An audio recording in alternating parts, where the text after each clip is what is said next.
What's up, guys? We're back for another episode of Combustion RC. This is the first of the series on the SC6.4. This is going to be the first race kit that we build on this channel. We're going to build several more as time goes on.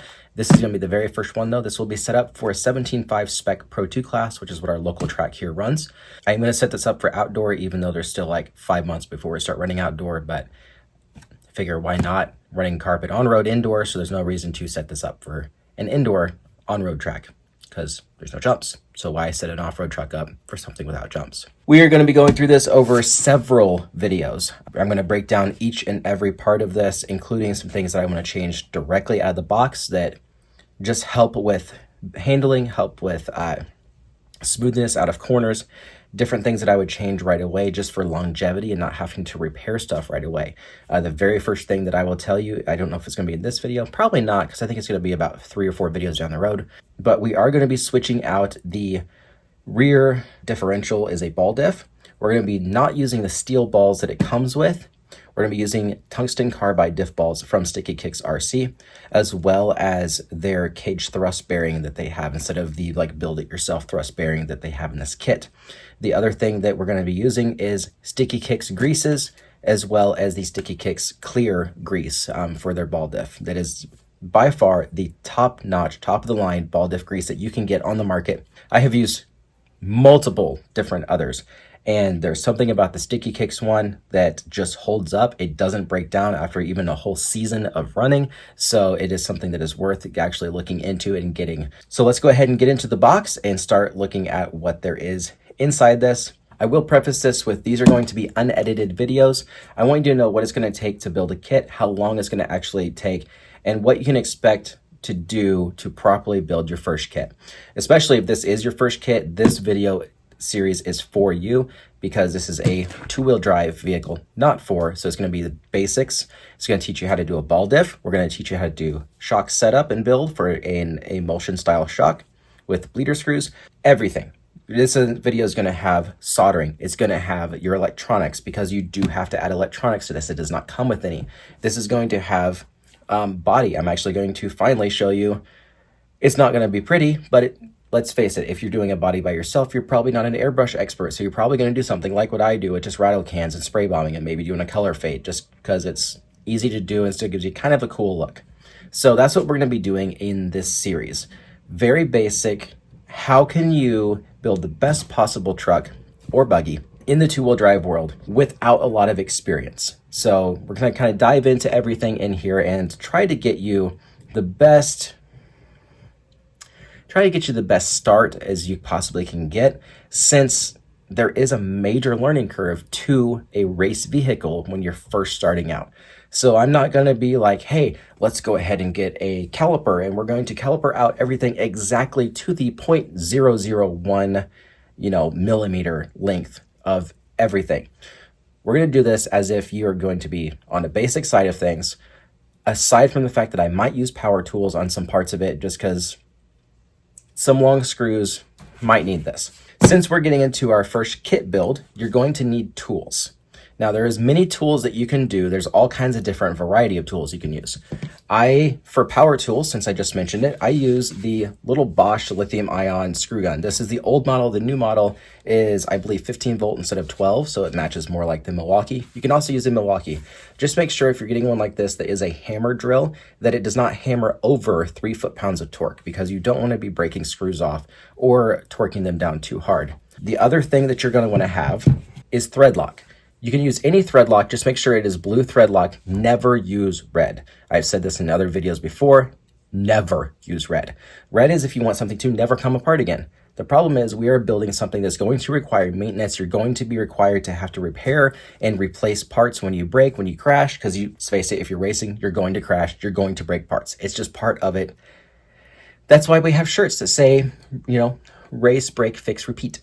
That's our life as racers. So it doesn't matter what kind of vehicle it is that you're racing, whether it be an RC car or a full-size car, you're going to break it. You're going to have to fix it. The other thing that you're going to need in a later video, not right away, so you have some time to get it if you're wanting to build this as we go, you will need servo tape. Now, this is the Racer's Edge gel servo tape. As you can see, it's gel. It's not like the fibrous stuff that is a pain in the butt to get off. This actually stretches and pulls off. That is something you'll want to get. I like the big rolls because you'll be using this for quite a while for a lot of stuff. Another very, very important tool to have is an X-Acto knife. You will use this more than you can count any other tool being used.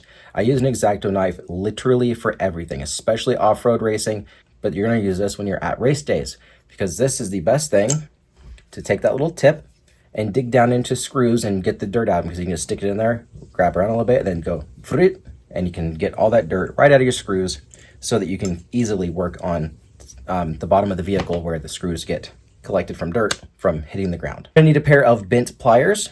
I do have a tool video where I go through everything and like why you wanted to have different things, but so check that out if you want more detail, but I'm just gonna tell you right now. You're gonna need bent pliers. I got these at Harbor Freight for $3.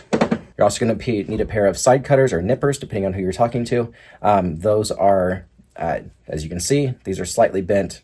That way you can kind of get your hand off of a flush angle a little easier. I do like that aspect. You will need Lexan shears, just like these. I prefer the curved Lexan shears. Once we get to the body video, I'll show you why there. Some other things that you're gonna need is a hand tools kit. Now, as you can see here, I've got my bits right here for my speed gun, but this is the Sticky Kicks Pro tool kit. It has the shock pliers, which now comes in 2 variations, a body reamer, which you will need for the body once we get to the body video, and it has a full set of hex heads and socket heads. Now that is one option. Another option is to go with like the Aeromax set here that I have. It has your same kind of bits here for the nut drivers minus the 8mm. And then I have the same hex heads, except for I also have a 2 and a 2.5 with a ball end, so that if you have any that you have to get it in an angle, you can still get a hold of them. This also has a large Phillips, a very small Phillips, a large flathead, and a long skinny flathead, which is a tuning driver for nitro cars. So if you're going to be using nitro cars, I recommend getting something more like this. I believe these are around $200, and this set is around $150. The Aeromax comes with a nice bag. Sticky Kicks now also offers a nice bag with their Pro Kit as well.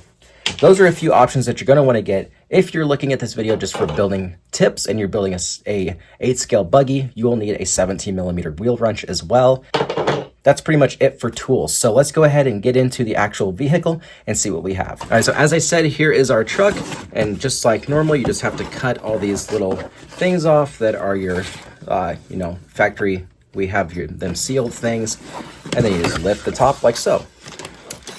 Inside the box, we have our baggie of goodies, which I've already cut open here. This has our, well, we'll look in here in a minute. Then you have your chassis, which is going to be your primary piece that you're going to use for everything, because everything bolts to it. You have bag 9, which looks like our shocks. Bag 6 has all kinds of pieces in there. I mean, there's some front and rear pieces in there, all kinds of stuff. So that's pretty crazy. Here is a not sealed all the way. So you can see the sealing iron only caught the edge of it. So hopefully all the parts are in there. Looks like a couple of pills are off. Looks like they are floating inside the bag though, so that's good. But these are our, looks like front gull wing arms, because they are slightly curved, they're not flat. And we've got our, looks like either A and B or C and D blocks with all of our pills for the blocks. Got bag 7 here, which looks to be rear hubs. Bag 10 is our battery strap, which we're going to replace that with the Sticky Kicks carbon fiber one. Ooh. Well, you should look at that. 30 weight associated shock fluid. 30 mils. That's like $5 worth of shock fluid too. So that's cool. We've got bag 1. So this is our front hub, and it looks like our bearing kit for at least the front end. There's our ball diff kit. We got the ball diff in there and the out drives and all the fun that comes with. The finger breaking joy of the turnbuckle bag in bag 8. See bag 3 here. This is front hubs and casters. And bag 2 is big parts. Looks like front and rear bumper. Sway links maybe? Yeah, sway links are in there. All kinds of fun jazz. So we'll go ahead and leave bag 1 and 2 out, because I have a feeling that those are going to be the first things that I get into. I'm actually going to try to put these back in the order that they go. So bag 10, SC6.4. One out because it's a front bulkhead or kick up. Actually, no. Is that a rear? That might be the front. It's in with steering stuff, so I didn't assume that would be the front, but kind of looks like a rear. Usually there's a kick up plate in there. We'll find out. And then bag 2, which is all of our big stuff. And our X-Acto knife, which is, don't throw that. So as I said, I already cut this open, so we'll look in here. They do give you some pretty awesome sticker sheet here with all the factory team stickers on it. It does not come with the body. If you're wanting the body that is in the picture, this is the Proline Flowtech body, which is actually what I ran on that truck this past fall when I ran the few races with my boys truck with the multicolored body on there, which you can't see because it's behind my backpack here. But that is what's on the manual and also on the box art. As you can see, it looks like the first thing we're going to be doing is our front bulkhead. The great thing about Associated is they do have this page that flips out. Now, this page is designed to where you can have it flipped out at all times. You can see it has all of your ball studs, which are right here, your bearings, your screws, both countersunk, button heads, and all of the alike, hinge pins, everything is on here to the exact size that it is. So if you're like, I'm not sure if this is a 3x8 or a 3x10 button head screw, you can lay it on here and it'll show you the exact size it is to the T as to what it, with actual sizing. That way you can tell if it is a 3x8 or a 3x10, which is the length difference. So 8mm versus 10mm. 2mm, as we know, is only this much. It's hard to tell with the naked eye until you get used to it. So I highly recommend leaving this page out at all times for your first kit build. You'll get to where you can actually tell what they are just by looking at them. That is a great thing to keep out though for your first few builds. I think I kept it out for probably about the first 3 years of building, to be quite honest. And then, as you can see here on our first page, I will go ahead and go over. If you ever see this, make sure you pay attention because it actually has nice little things that you need to know on there. Like this is ball stud and outer hole. Personally, I tend to run the ball stud in the inner hole on that one because I like the way it handles better. But for the sake of building, we're going to do it exactly like the book says. Low position bell crank, high position bell crank, things like that. And it's going to show you what the different kick up and steering option charts are, whether you do high steering or low steering, bulkhead, caster, chassis, total insert degree. So this will give you your total degree. We're going to do everything like stock, so there's little variations that shows you what you can do. So we're going to get into the front bulkhead is the first thing we're going to build. Let's finish going through this bag here. There is Velcro, which is just to put on your body. Once you get a body, this will go on the Nerf bars on the side, which are the little hoop-shaped bars that go on the sides of the chassis. This will just help keep your body from rattling while it's going down the track. So you mainly notice that if you're running indoor, you hear that rattle. Outdoor, it's good too because you get the big jumps, you actually get more rattle than inside, and the rattle will eventually wear your paint away. And if you're spray bombing a body, it's not a big deal. But if you're paying somebody as much as $75, $100, I've heard as much as $150 to do a paint job on some of these bodies, especially short course because they're so big, you're going to want to put these on there to keep that from fading and rattling off, just because the less spots where you get rubbed, the better to keep your paint job looking good longer. If you're running a Spectrum or Airtronics, some Airtronics, a lot more of the Spectrum because they have a lot less that are antennaless. They do give you a nice long antenna tube, not a shorty, and so you can use this. Personally, I use Futaba or Sanwa Airtronics, and those are internal antennas on the majority of what I use, especially on an electric vehicle. I rarely use an antenna unless it's on a nitro, and that's only because I don't want to have any potential brownout with a nitro and have it do a takeoff and end up hitting somebody at full throttle. So that is something to keep in mind when it comes to electric versus nitro. They also give you this really crappy 3M. Not that I diss 3M. 3M's a good product, but it's this like foam servo tape that it peels and flakes and does everything else when you go to try to change stuff, and you will be changing stuff. And then they give you a associated little booklet that has some of their other stuff in there, as well as a page of good things on the back here where they say, check out our factory team stuff and check out Reedy. I'm not sponsored by Reedy. Reedy, please sponsor me because I love these products. I will swear by Reedy Electronics. Hands down, any day of the week, they are the smoothest, best products ever. I'll be running a Hobbywing 17.5 in this for now. I will be getting a Reedy 17.5 system to put in this because I'm not happy with the Hobbywing. The power is underwhelming. I keep having a fly buzz around. You would think that with the fact that it's, you know, like negative 80 outside. Okay, so it's not that cold. Anyway, that is that. I'm gonna make sure to get this stuff here picked up and then we'll get started on the vehicle. All right, so we're gonna get started on the vehicle here. First things first, you do want to go ahead and open up your chassis and get it out because you are gonna be needing this right away.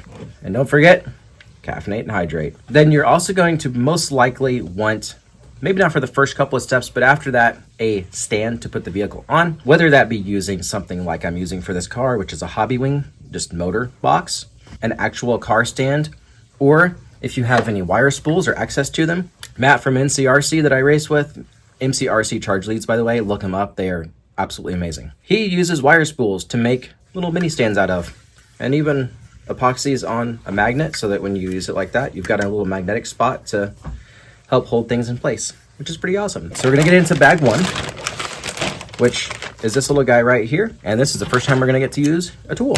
Have a trash can handy. I always have one right under my desk here. And you can see here, you have a bag of screws. There is ball studs in there, screws. There is some factory team little blue washers. Those are, look like 1 millimeter thickness washers. You have steering rack, front bulkhead, and this is a full bearing kit for the vehicle, not just the front. So that is everything in there. So we will slice this open, but do not throw this bag away. Keep these handy. This bag will slice open and separate and sort out. But in order to do that, I highly recommend using a magnetic parts tray to sort out your screws. So we are down to the point where we're actually going to be working. So I'm going to go ahead and rotate the phone around and get you aiming down. Let's get to looking at the vehicle, shall we? All right. So as you can see here, I went ahead and dumped out, and then we'll sort here in the magnetic parts tray. I did almost forget. Merry Christmas and Happy Thanksgiving, and I hope you have a Happy New Year coming up here in just a couple of days from when you see this video. This one is going to be getting posted 2 days after Christmas. So hopefully you got something like this for Christmas and I get to help you build it. So that'd be fun. If you got a two-wheel drive kit, or heck, if you got any kit for Christmas and this video is what you're helping words. And this video is what is helping you build your first kit, please put a comment below. I would love to know if this is something that's actually going to be helping you with your first kit, or if this is something that's helping you with your 50th kit and there's just some tips and tricks that you are hoping to learn from this. Please comment below. I'd love to interact. I do try my best to reply to all comments. If it's just a statement, I'll like it. But if you actually ask questions or want to have some sort of interaction, I usually do my best to actually go in and reply to comments. Also, if you were looking, because you heard me say in the earlier video that I had a Patreon, I deleted the Patreon and decided I'm not going to do that. I decided it was more likely that we could get subscribers on here, because once I get to 3,000 subscribers, I can monetize this channel and I can make, $12 for every 3,000 views or whatever it is. So figured go ahead and just do that on here. That way it doesn't seem like I'm just over here asking for money. And yes, it means that I'm gonna have to pay more out of pocket to get these videos going. But for you, it's better because I'm not gonna be asking you to join my Patreon and give me money all the time like some channels do. I'm sure that works for some. For me, I just personally don't really think it's worth it, to be honest. I'd rather you wanna watch the channel because you want to watch the channel. I'd rather you subscribe instead of paying for a Patreon at $5 a month or whatever. I will try to get some more content up as time goes on. I'm not sure if I'll be able to do more than one a week for right now, but try to keep one a week coming up. Anyway, I'll shut up. Let's get into sorting. So we've got our ball studs. These are stainless, so they're not really going to be magnetized. So we've got long ones and short ones and really long ones. So we're going to separate those all out. There's the one really short one. That's probably going to be for our steering. We've got our little top pats here. We've got long top pats and short top pats. These top pats even have a spacer on them that's about a mil and a half. And then these are only 1/2 mil spacer. Then we've got 2 socket head longer screws that look to be about 12 or 14. I'm going to say probably 14. And then we have our 2 button heads that are probably 10. So those are there. And then we have our 4 ball stud washers, which are going to go on these ball studs. So then we have our parts here. One thing you will notice is these have these little ears that need to be popped off. So they literally just twist and pop them off like so. And then those are trash. Guess I'll use this little bag here I just throw my little plastic trash pieces in there. Now, another thing that I do, because am a little bit OCD and I like to have flush surfaces, I will take my X-Acto and just shave across there, just to make sure that all these spots where there's casting is nice and smooth. Some people will go as far as sanding. I just think a quick shave is enough, because it's not really something that you're going to be on. Like, that's not a rub point. I just don't like it. So same with that. You've got the little balls on each side. And then there's also the wiggle point here, which we'll go ahead and shave down. You will notice this gritty feeling. It's because this is actually a nylon graphite composite. It's what a lot of these higher end kits are made out of, because it's very strong and very durable, yet still has flex to keep it from just breaking, like some of the older plastics or Delrin is. Or like, to me, a lot of their older kits were just hard plastic. Some of their newer ones are a composite, but they still do make some that are just plain plastic. So there's those off. I'm going to go ahead and break these off, but I'm not going to use them for anything. So I'm going to leave these ears on here so I remember that, because I actually use the aluminum factory team ones, but those would be good to set aside in case we break one later and we need something like that. So you can throw your little parts tree away. And we'll go ahead and get our bearings out here, because we do need 4 of the 4x7 by 2.5 bearings. And if we look in here, we have multiple little bearings.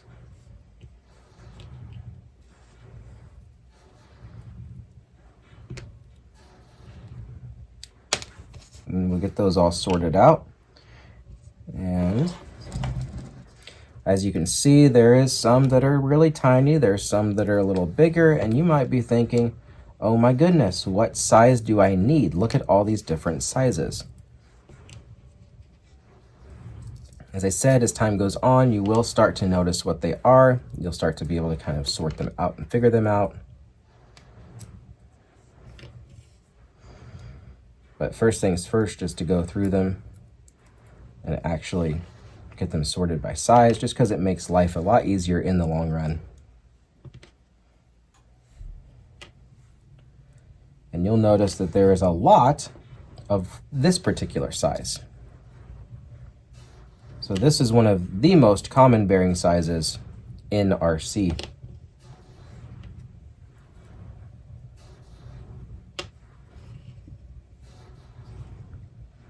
And you got these little guys down here. All right, so as it says here, we need four 4x7 by 2.5 ball bearings. So we know that it's not these, because these look like they're 2.5 thick, but there's only 2 of them. So it's most likely these. So we'll go ahead and move those aside. And then we're going to need another 4x7 by 2.5 bearings, which there happens to be another 4 of these. So you can assume that those are right. Now, we all know what assuming does. And I'll show you something up here. Later you got 5x10 by 4s. And then when you get to your rear hubs, or your rear diffs, I should say. Then your rear diffs, you have some 5x8 by 2.5s. That's what these are, because they're the other 2.5s. You just have 2 of those. Then you have 5x10 by 4s. There's a lot of 5x10 by 4s. Well, that's what these are. These are the most common size of bearing you'll find in RC, is a 5x10 by 4. Another one that you'll find that's quite common is your larger ones, which are your 10 by 15 by 4s. These are almost all diffs are 10 by 15s in almost every vehicle you'll find out there. And then I believe these rear hubs are a 6 or a 5 by 12. Yes, 5 by 12. Sometimes you will see these rears as being a 6 by 12, just depends on the make, but most of them are 5 by 12s. So that gives you an idea of what all you have for bearings. But like I said, we're gonna go ahead and set these back in here, because I know that I'm not gonna need these, because these are for the rear end. I do know that I'm going to need 4 of these for my front caster, so we're going to set those aside. These are for the rear diff as well, so I know we don't need these. These are for the rear hub, so I know we don't need these. The rest of this is going to be for the rear end, so we'll go ahead and just roll this down and set it aside. The only reason that I do a little roll and fold like that is to try to help keep them from falling out so you don't lose them. So that's the worst thing, is when you lose bearings and you're like, well, crap, guess there goes another $40 as I buy a new bearing kit. So, as I said, you know that you need 4x7 by 2.5. So you pull open your other sheet here. So let's pretend this is your first build ever. You pull open this extra sheet over here. You set one of these bearings on here. I'll do that so you can see it better. And you literally push it up and you go, oh, nope, that's not it. And then you just push it up to your next one and it's exactly right. So you know that that's your 4x7 by 2.5. And you need 4 of those here and 4 of those on the actual bell crank as well. So we know that that is the right bearing that we need there. So we're just going to set those aside. Same with your 5x8s. You can set them on, or 5x10s, I mean. Set them right on there. You can see that that's a 5x10 by 4. You know it's a 4 because it's thicker. There's only 4s and 2.5s. So, and you can see here that it does not fill in the 5x12. That's how you know it's not the 12. These button heads here, let's see how close I was. I said this was a 10, right? Or 12? Did I say it was a 12?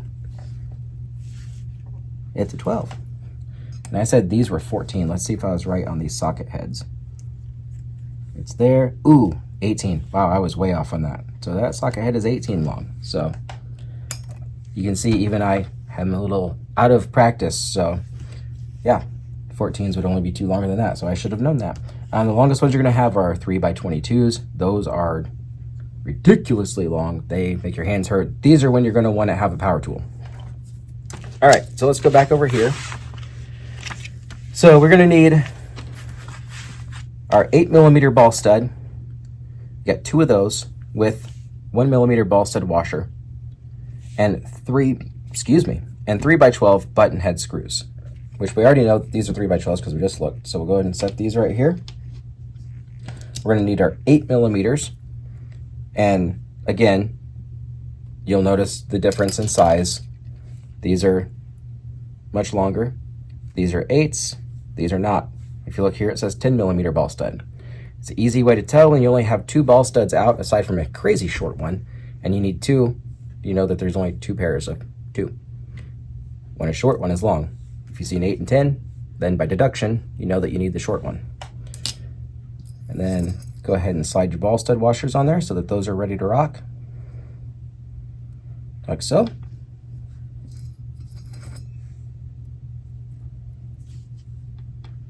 And there you go.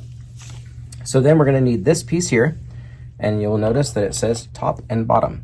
So it's top and then nothing.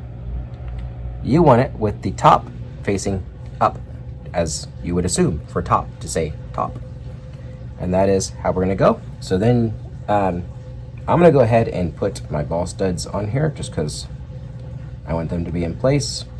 And I try to put them on with fingers as much as I can. I'm pretty calloused up, so if you need to, you can grab your, see, that's like a 2mm. So grab your 2mm. You can put that ball stud directly on there. If you can keep from shaking. ADHD. And then put it on there. Give it a little push. You are threading new holes, so you will need to push rather hard to get these to start. If you notice on the other side, as we look in there, there is no thread. These are going to be very snug. And same on here, there's no thread. I don't know if you can see that or not, but there's no threads. You're threading it. First time you put these in, it's going to be very tight. Do not put these in with a power driver your first time, because you will actually melt the nylon. So you want to put these in by hand. That still creates friction and heat, but it's not enough to melt the nylon. If you use a power tool and it's a zit, it's going to create a lot of heat. It's going to melt the nylon. You're going to strip it out, and then you're going to wish you hadn't, because then you're going to need to buy a new one of these because you just stripped out your brand new one.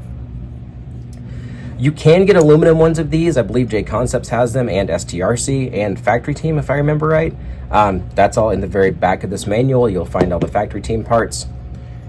Maybe I should just go ahead and show you that now before we get too far down the road. So here's all your anti-squat, pin width, toe angle, pin height, all your rear arm position differences, all your different degrees of angle. This is all very good to know. These are for all your pills that go in your A, B, C, and D blocks. So it's very very good to know. These are mostly for C and D block, I should say, not A and B. So, and then it's got gear ratios back here, the most commonly used gear ratios for different motors. Very good information. Definitely good to have those tuning tips in there. This does not have factory tune parts in it, I guess. So that's good to know. I did not know that they didn't list the factory tune parts on the back of this anymore. So, good to know. Let's see here.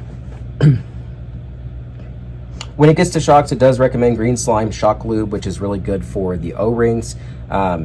If this doesn't have X-rings in it, I will be getting X-rings, which do not need the green slime. You have to use the green slime if you're using regular O-rings because the O-rings will swell with shock fluid, and the green slime prevents them from swelling. And if they swell, they start to leak. So, good thing to note for later. Where were we? Oh yes, this guy right here needs bearings. So then the blue is a seal. So you want to make sure that that seal is facing the outside. That helps keep the dirt from going in. If the unsealed side is facing out, you will get dirt inside your bearing, and then it will not bearing anymore. And so you need to make sure that the seals are facing out as so. That way you keep the dirt out of your bearing. So as much as you think that wouldn't make a difference, because you're just like, it's a bearing, what's it matter? You're going to be racing on dirt. Even if you're not racing on dirt, if you're racing on black carpet, the black carpet does shed, and you're going to get those shavings inside of your bearing if you're not careful. So you want to make sure that those are like that. All right, and I'm an idiot because what I said was servo horns is not servo horns. You do need these. These are the arms for your bell crank. Don't listen to me. I'm just an amateur builder who's been doing this for 15 years and still doesn't know my belt from a hole in the ground. Just kidding. I just make mistakes sometimes, just like anybody, because let's face it, we are human. All right, so then those are set aside here. So then, if you see here, you're going to need your steering hat bushing, and these are the ones that have no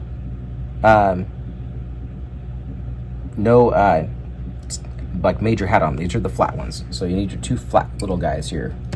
So those are there. Make sure that your top is top, and then these guys face the opposite direction of what you would think. They face like that, okay? All right, so then your top hat goes in the bottom. So your flat top hat goes in the bottom of the steering bell crank as such. And then your, make sure that you get these on the right side. One of these has 2 holes, and one of these has 1. So if you notice here, the 2 holes is going to go on this side, and the 1 hole is going to go on this side. So you're going to get that aligned like so, okay? First thing we're going to do is we're going to put our button head screw through the bottom, and then we're going to hold that screw with our wrench, because now we need to actually hold this and apply pressure to get that drove in. Because again, we are creating our own threads, which is why you don't use the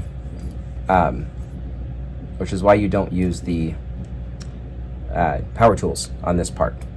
So you can't over tighten this, because the way these are designed, they are designed with what's called a nipple on them, and that keeps it from actually pushing on the outer ring of the bearing so that you don't grab that bearing. Same with the top hat. This is what keeps the screw from grabbing the bearing on the bottom. If you notice, you slide it through and it only, whoop, catching on the other bearing here. Come on, go through. Sometimes you need to finagle. If it's off just a touch, it will make it difficult. Come on. Might be a slight metal burr in there too, even. And that is when we get our pliers out and give it a little pinch.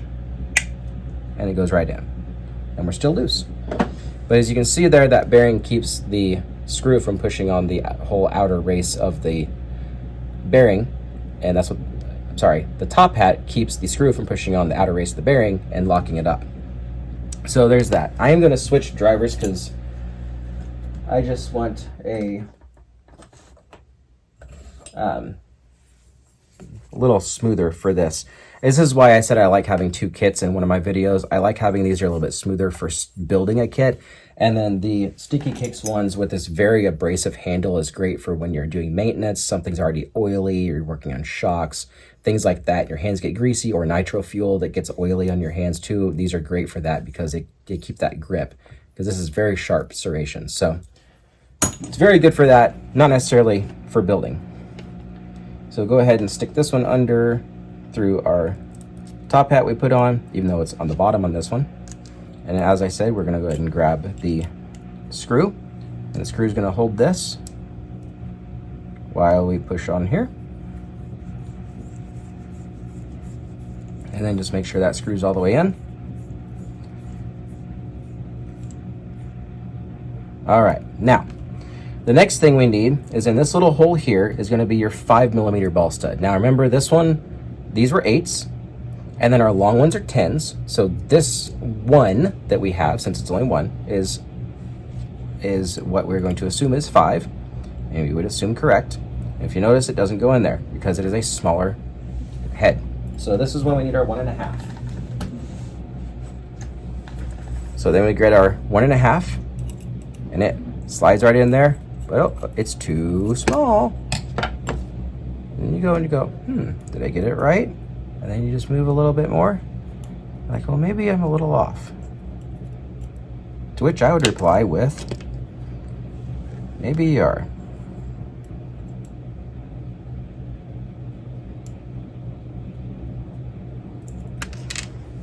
Uh-oh.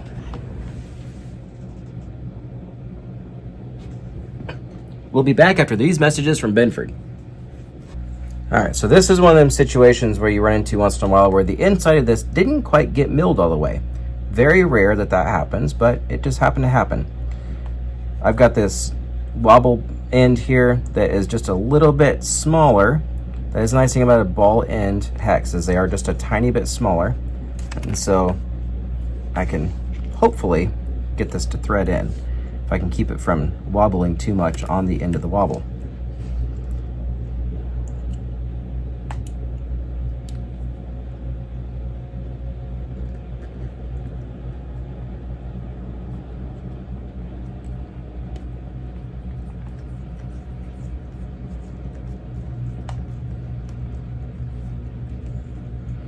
As you can see, it's trying to go in at a crookie. I don't want that. This is when you do, as if any of you guys are into fashion stuff at all, you'll know who Tim Gunn is and his catchphrase, make it work. This is when you just gotta make it work, because it is about 10 o'clock at night and there is no hobby stores open to get a new ball stud. Associated Electronics is not open to claim a warranty, and frankly, I don't feel like waiting for a warranty ball stud when I can get that one in there. This is one that you will rarely, if ever, take out. So once it's in, that's all you need.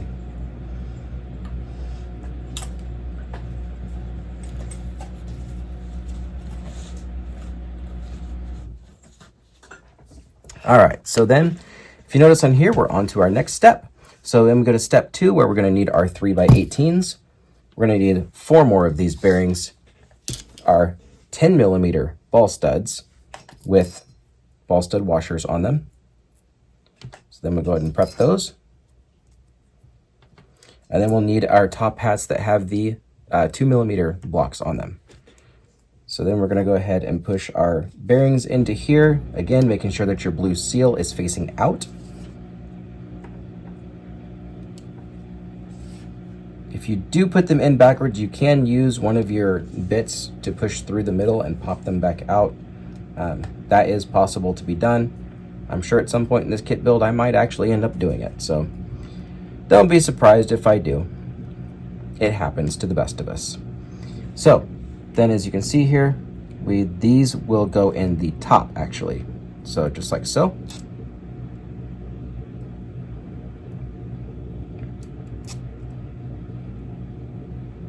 And those are in there nicely. And then our long screws will go through here like so. I'm gonna wait to do that one, because then we grab our bulkhead, and we're gonna have our bulkhead face this direction while this faces this direction. And these go in the screw holes that are on the back right here. So not these convex, yes, convex raised ones here. So then we'll line that up. Now on this one, you will need a 2.5, which I did not get.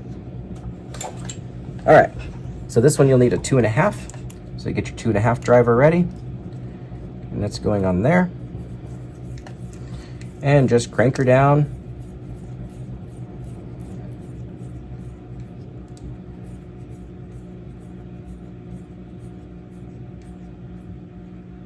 Again, these have a slight nipple around them to keep it nice and loose, so you can't really over tighten.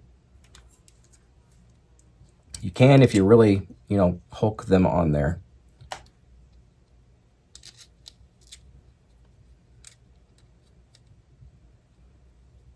Whether your idea of strong is Green Hulk or Hulk Hogan, it's up to you to decide which Hulk you want to do. I suggest neither.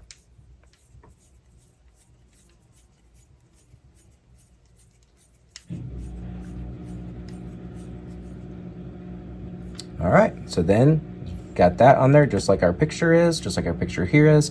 The only thing we're missing is our ball studs, which they want is ball stud in outer hole. So that's what we're going to do. So I'm going to grab our ball stud with the washer on it. We're going to grab our 2mm driver, put it in the outer hole.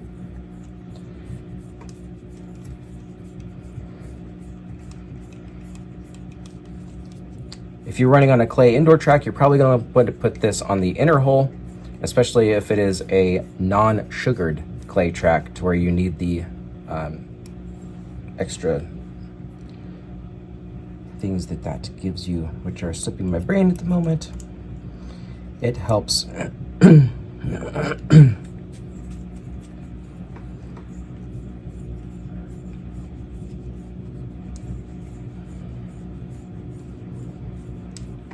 This one I'm going to build just like it says, because as you can see by this list right here, and if you get this, you'll notice that there's a lot of features that are different on the 6.4 from the old ones.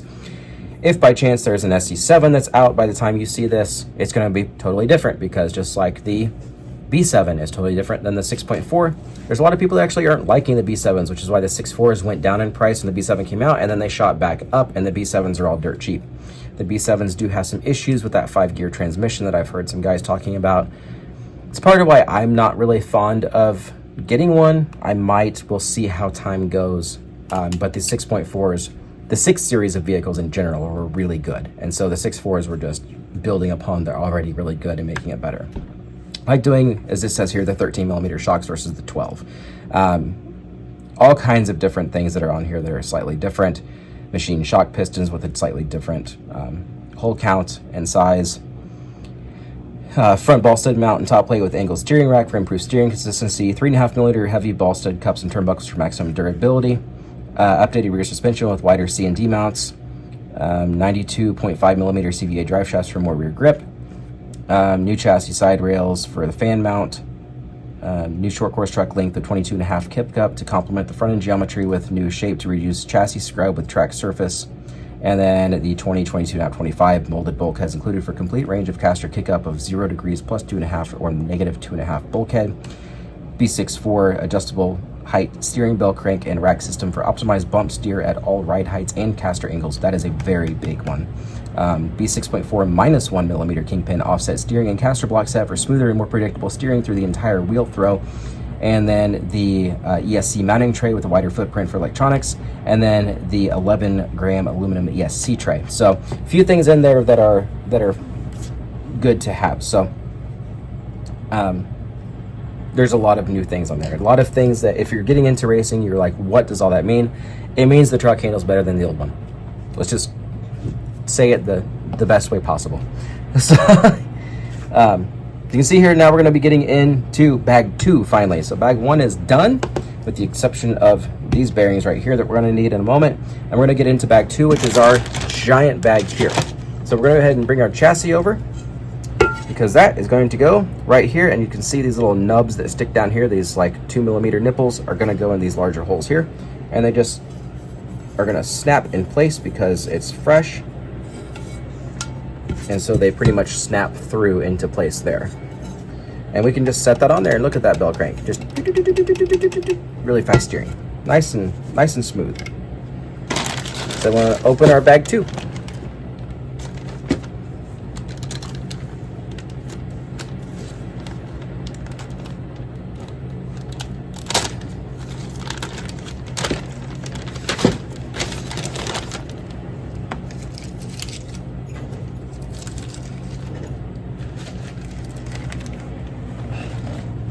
If you're seeing the jumps and glitches after I said this is unedited, the edits that I'm doing is just me throwing away trash. So that's all there is. I'm not even editing out all my likes, so's, and yeah.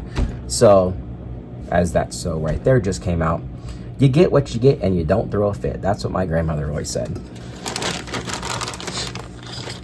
So let's look and see what's in bag 2 here. We've got a chassis side rail. We've got a front top deck. We've got, looks like flat front arms, or are these rear arms? Because we've got the gold wing front arms too, I thought, unless those were rears, but I could be wrong. We've got stuff. I've never seen that part before. I don't even know what that is. Is that a shock guard for the, oh, that's cool. Another chassis side rail. This is more goodies. Oh, these are the foam trays that go down on these lines to help keep your battery protected. There's that 11-gram aluminum mount weight there. These are things. This is a thingy. This is a sway link. I'm just being funny now. Let's see here. Bago hardware. There we go. Bago hardware. That is really wide, but it looks like it's to a front shock. Another body mount piece, so that goes with that. That's a, that's fun. There's a few things that are different on this from the earlier models of the 6, so yeah. And then here's our minus or plus 2.5, and then our 0. So we'll get that kind of set. Here's our, these are the Nerf bars I was telling you, the D-shaped front bumper, and this is a front bumper stay that's going to go on here to the shock tower. Sway bar eyelets, and then our front shock tower, which we might get into, but look at that nice, tasty carbon fiber shock tower. Isn't that thing pretty? Oh yeah, look at that. Get a nice close-up view of that. Pretty nice and heavy. What do we got here? We got 1, 2, 3, 4.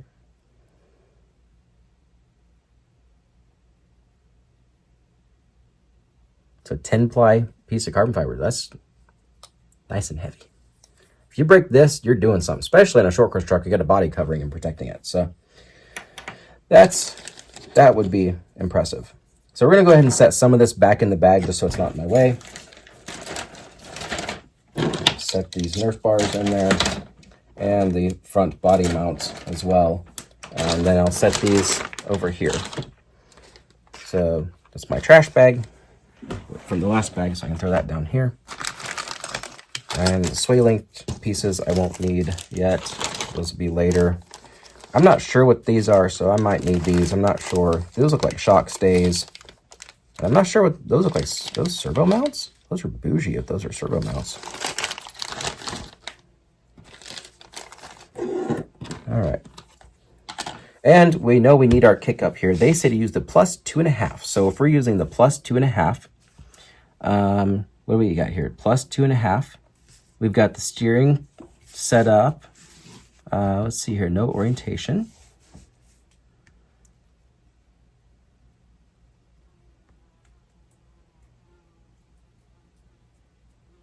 And low position.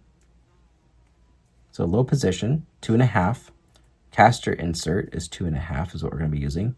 22.5 degree kick up on the front of the chassis, which is what this is, which will give us an overall of 27.5.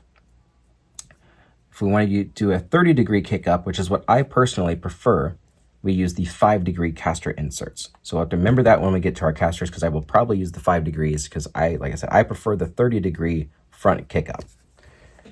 So then we go ahead and snap off our tabs here. Go ahead and break all these off the tree, and we can just get our tree disposed of. Parts tree. I'll give these a little shavy shave. Even the part that I'm not using, I'm still going to shave because I like to have them all ready so that if I do need to do an adjustment, I can adjust those on the fly, anytime, any place, anywhere. If you're on a very large, very like big outdoor track, I would use the 0 and use the 0 caster inserts and try to get the 25 degree. If not, even set this to high and get down to 20 degree and use the -2.5. You can get really low and get down to 20 degree total insert and really, really crush it on just leveling that truck out for a nice big long fast track. But for what we're doing, we do not need that. Honestly, I don't know of anybody that does that. That would be just crazy. At least I think I'm saying that right. It might be backwards, but I know that I always like the 30 degree kick up. I feel like I had more steering. So that's what we're doing. So this is the 0. So this is going to get set aside and going to go into the extra parts bin once I get an extra parts bin for this vehicle. For now, let's call it extra parts bin, the box. And at this moment, you're going to see a break in the video because I need to go swap my laundry. And yes, I do oftentimes do laundry during these videos because in some of my previous videos, I've mentioned that I have 5 kids. Yes, 5 kids. And the oldest one is 6.5. The youngest one is 1.5 years.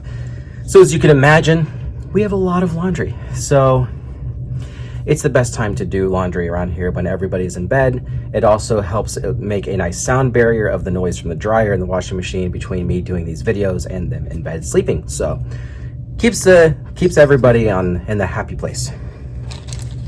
So before we go ahead and move on to here, we need to open our hardware bag and get our hardware going for this as well. Again, just dump it in and we'll sort it out as we go.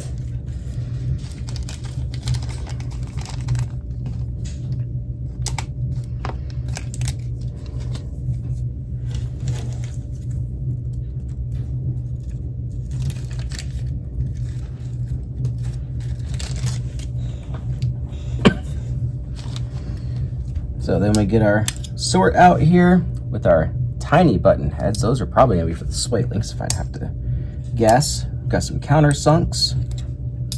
Got some flat heads.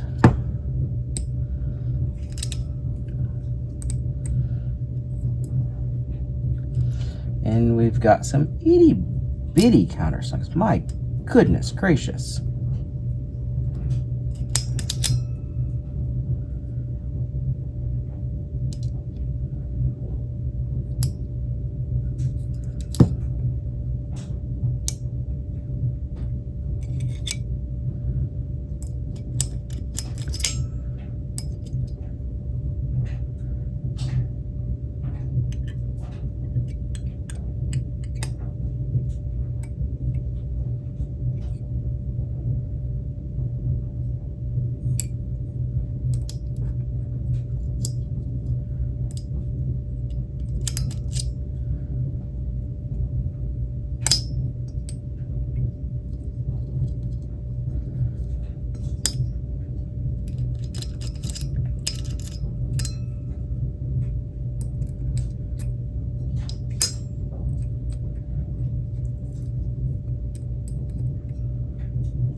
All right.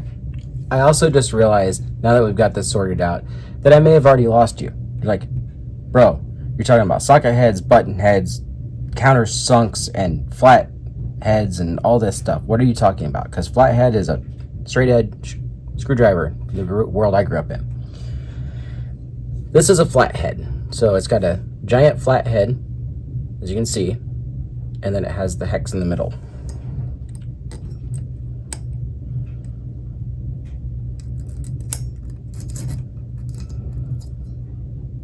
This is a button head because it looks like a shirt button.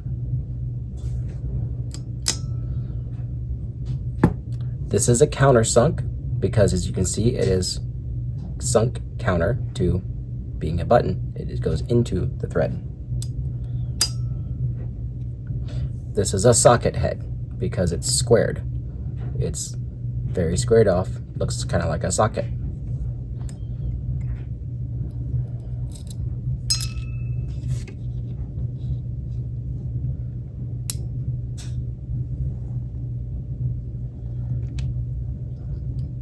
This is what's called a set screw.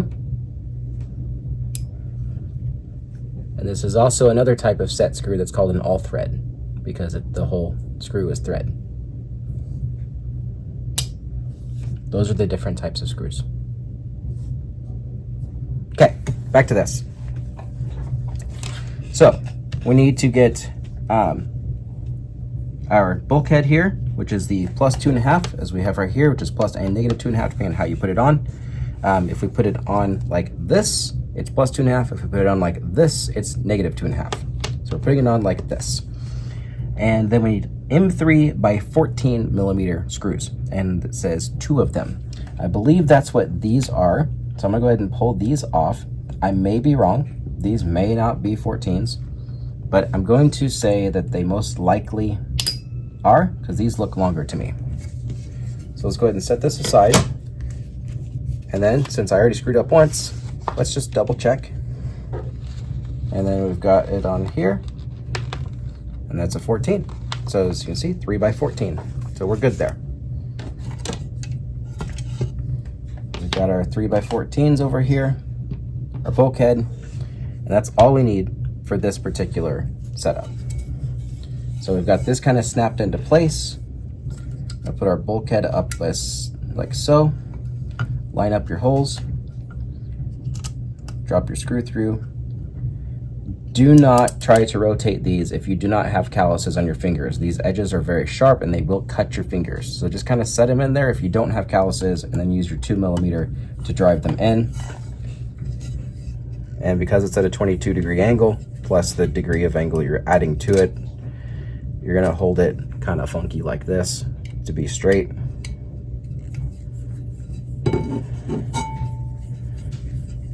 And you're gonna thread and thread and thread and thread and thread and thread and thread and thread and thread and thread until your wrist is tired of threading, and then you just want to go to bed because one screw takes 57 years to get in. Tell me how you really feel. It's not that bad.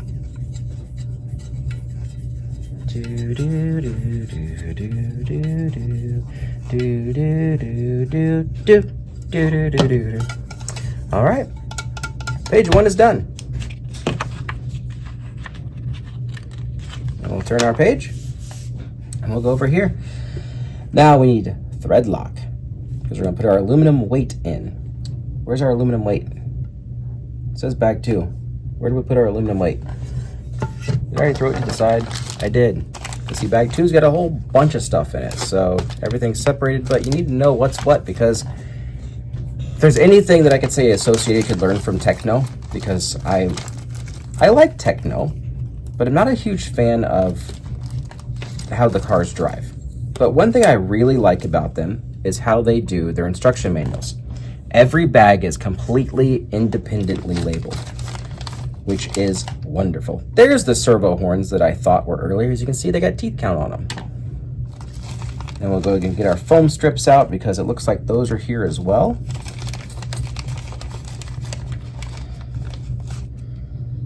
And then we'll set this bag aside because I have a feeling that we're going to get more out of here as time goes on, except for that piece of a staple.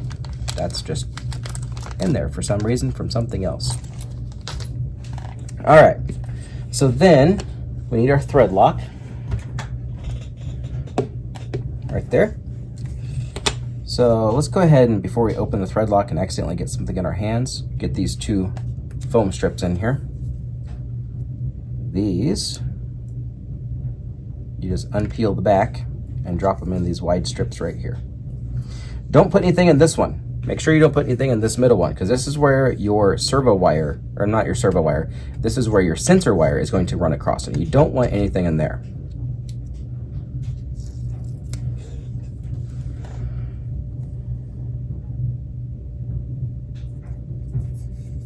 So we'll get our little battery foams in there.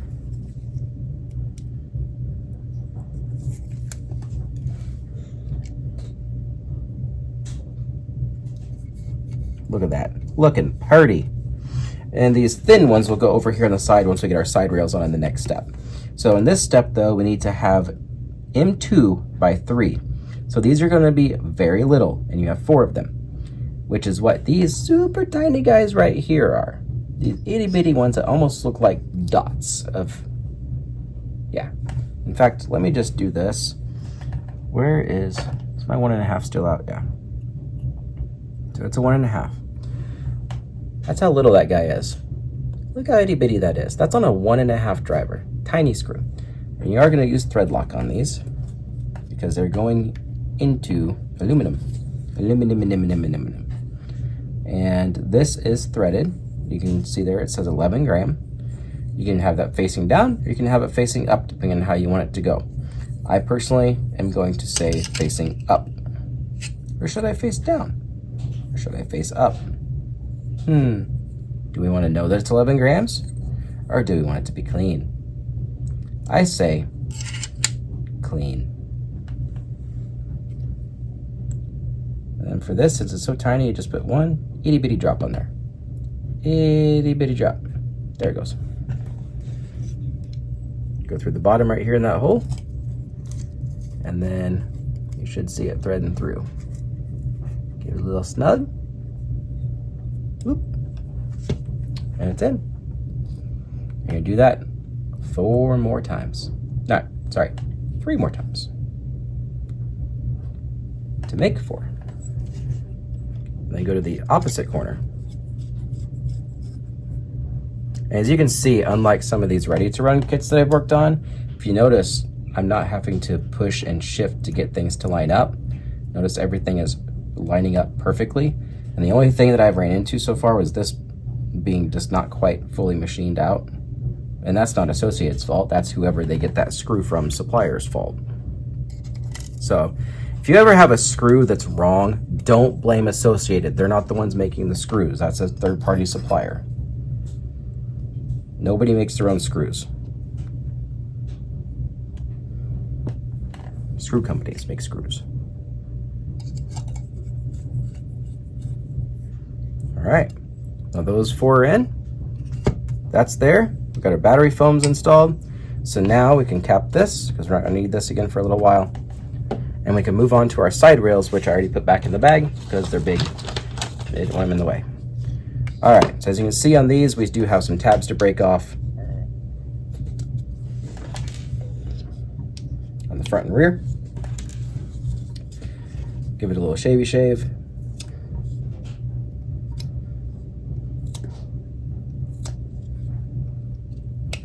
Make sure that she's nice and flush.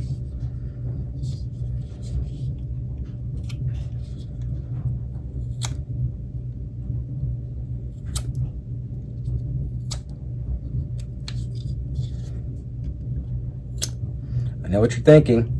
How many times am I going to cut myself with an X-Acto knife in the build of a vehicle? Yes.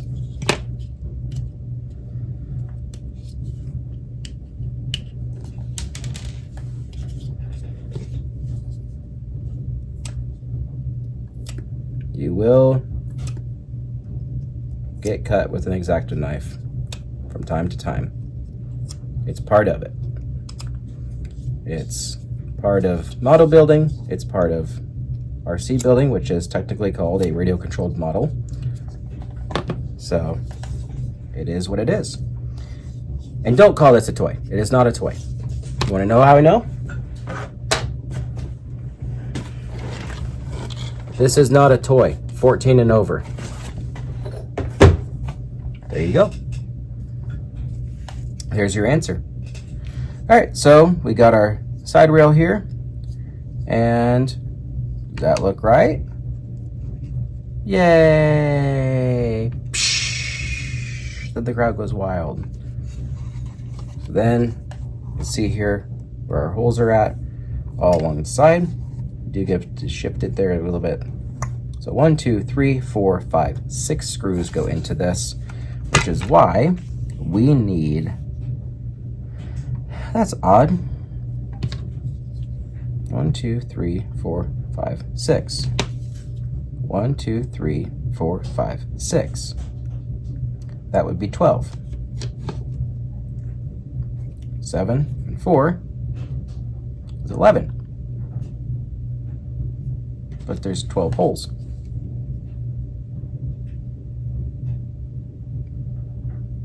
I'm confused. Okay, at any rate, let's figure this out together, shall we? 1, 2, 3, 4, 5, 6. 1, 2, 3, 4, 5, 6.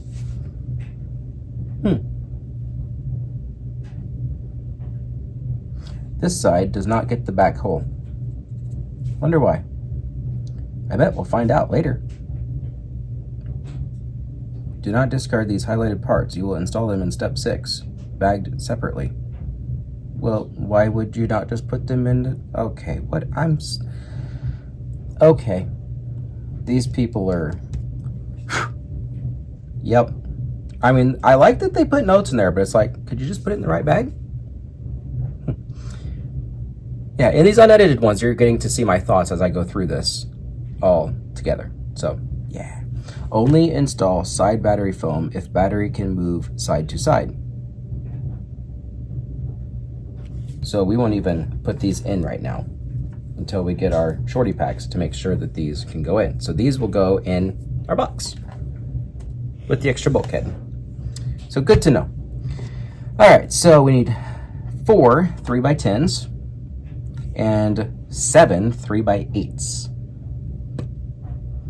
Well, these are our 3x8s, and they are countersunk. And if you're wondering how I know to get the countersunks, it's because it says it. I know what you're thinking. What do you mean? I'm looking right at this manual with you. I can see it down there, and it doesn't say countersunk anywhere. This stands for flathead countersunk. Flathead countersunk. And that's how you know. So then we need our 3x10s. So these are going to be the ones that are just 2 millimeters longer than those. We got 1, 2, yeah, 3, and 4. So we got 4 3x10s and 7 3x8s. We've got our battery foam set aside since it says not to install them yet, and we have our side rails left and right. Now, do these post left and right on them, or do you just supposed to know? They do not. However, since they don't, I am going to go ahead and show you. This one has a burr on it. I don't like the burr. Let's make the burr go away. So that was from the part that was probably from the actual molding tray. This one has it too, I bet. Yep. When they manufacture the part before they put it in the bag, because there is usually some extra pieces that you don't see. All right, now the easiest way to know this is there is a big slope. The big slope is in the front. That's how you know. If it's curved in, it goes on the right side. If it's curved in this way, it goes on the left side, just like so. All right, so we have the front 4 are our 3x10s that are in the long, and then there are short ones back here where it's obviously short. And that's how you know where the screws go.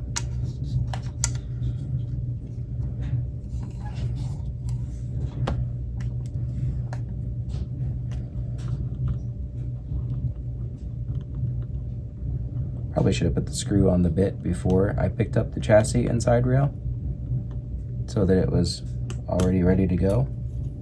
But I sometimes like to do things the hard way because it's more fun.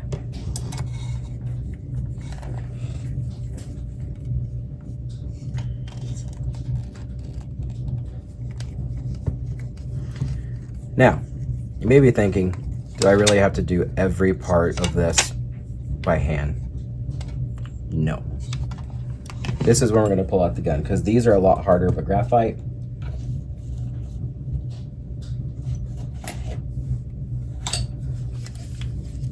Screw gun, not the gun, the screw gun.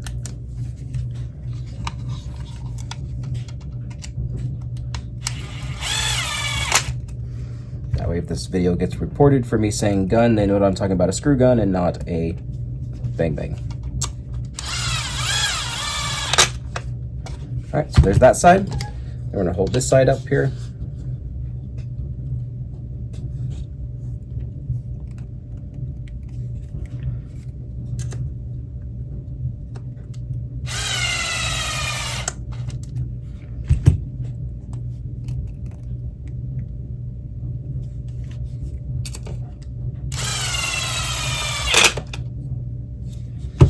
All right, and now remember this side, you're not gonna do the back one. So you got these three, and this side you're gonna do all four.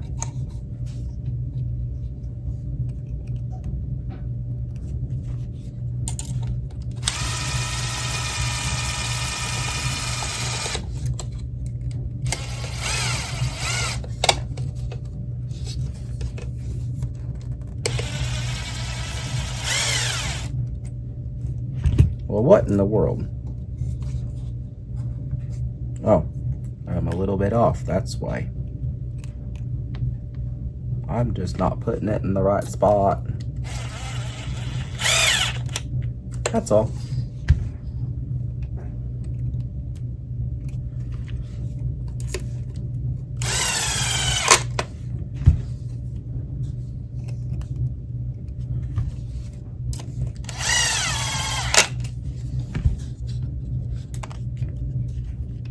Come back here.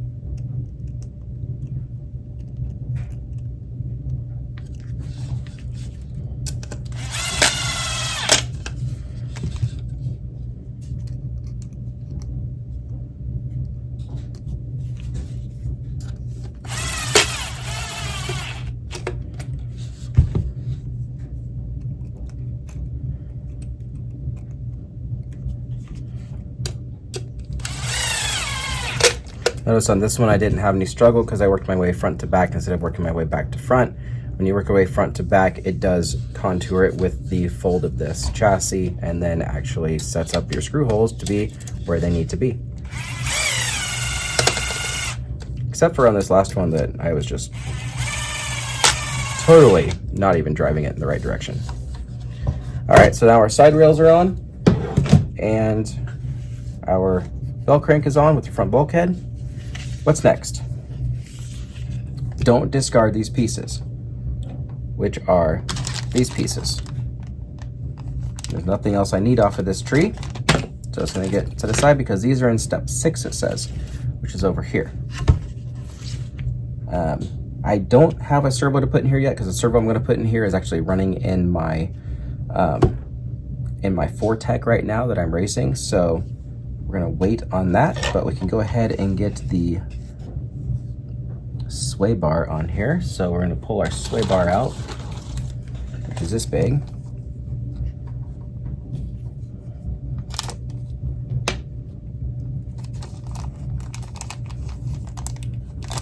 We need that, and we need this little black circle piece here in the middle.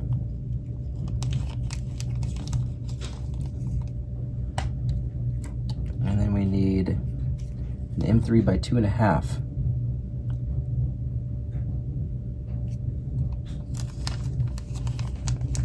Which is gonna be this little guy here. Or no, it's gonna be, I'm guessing, the silver one. Is it the silver one? Do not over tighten the set screw. You could bend the bar. Oh my. Well then.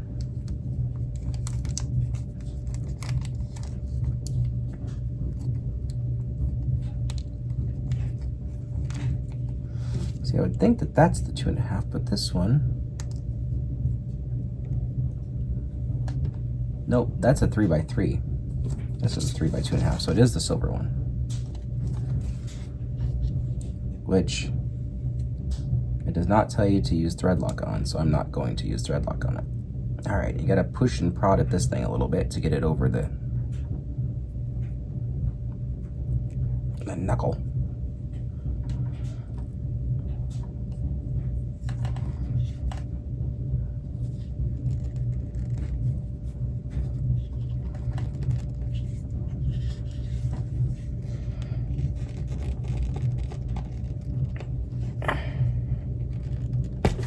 And try not to stab yourself like I almost did.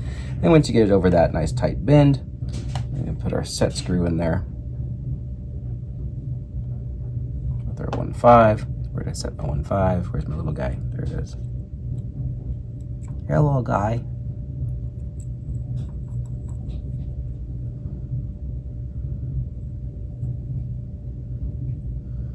All right. Try to get that as centered as you possibly can. And he's gonna sit right down in there like so.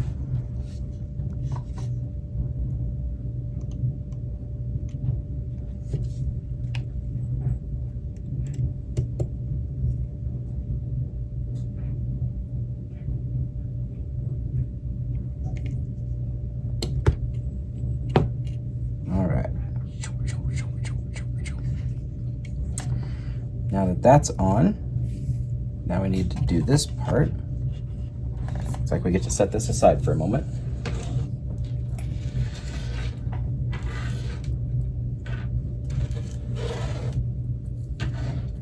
Throw away some more trash before I get things confused.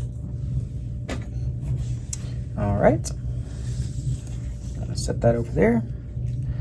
Now we need our steering links. Steering link. Oh, come here, steering link. Where are you?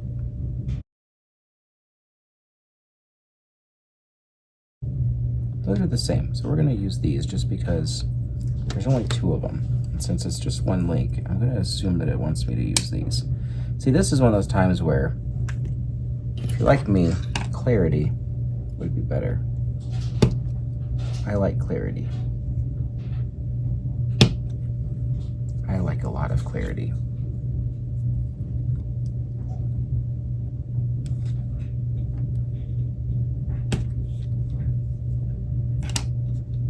Ooh, that came off even better. Pretty. All right, so there's that. Now we need 1 ball stud washer,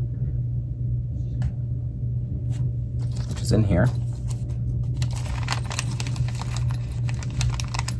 So 1 blue piece, 1 tiny little blue washer,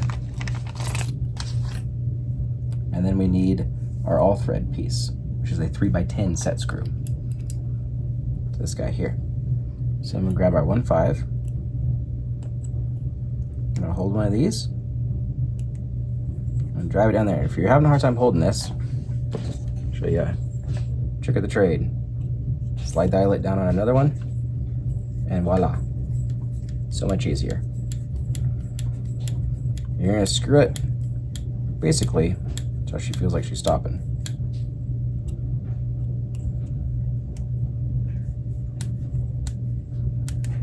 And back it up just a hair. Drop your washer on there. And grab this side. And thread it on.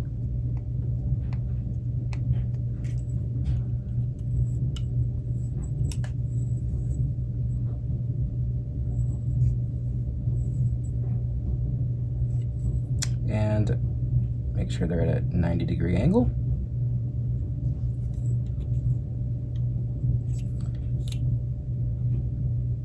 And voila, that is how we got her set up. Now this shows a little under 90-degree angle, actually.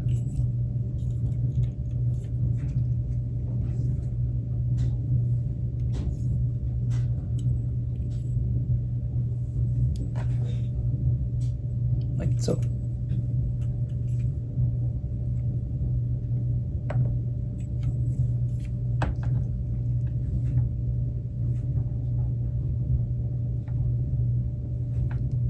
There we go. All right, so now that's as such. And it wants you to put this in the servo horn, which, like I said, I'm not using these, I'm using aluminum. So I'll do that once that's in. So for now, I'm just gonna press this into here. Oh no, I can't get it. That's why we have these.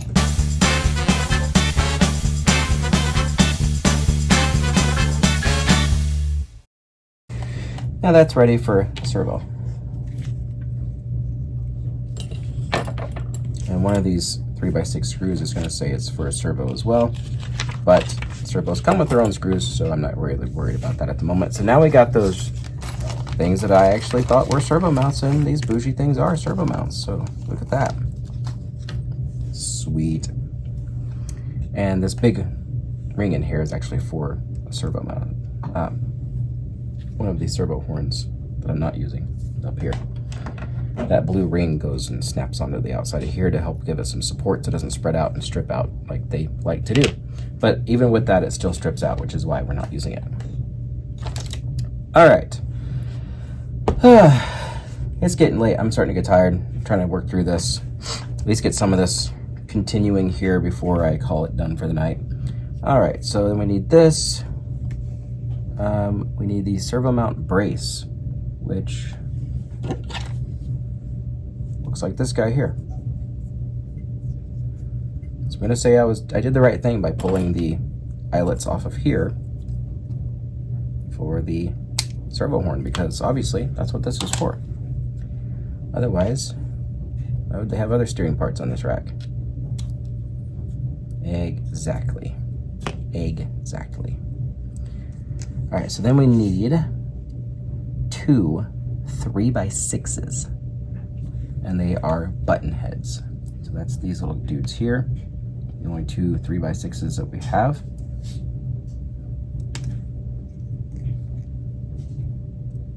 Uh-oh, those aren't 3x6s. Those are 2.5s. These are 3x6s.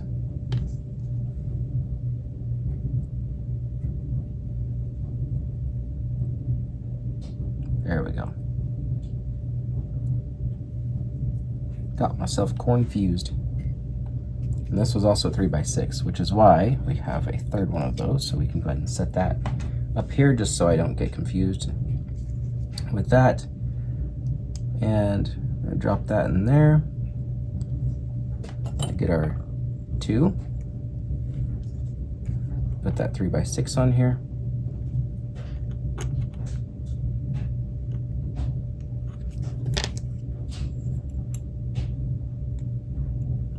There we go.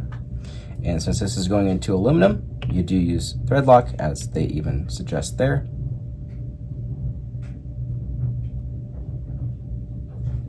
So a little bit on the thread there. There's a little hole that goes into, so just make sure that that is going into the right spot. Like so. Now there is one of these that you can get, I believe is, again, either J Concepts or Factory Teamed, where the whole thing all the way across is aluminum and it's a single piece. They aren't bad.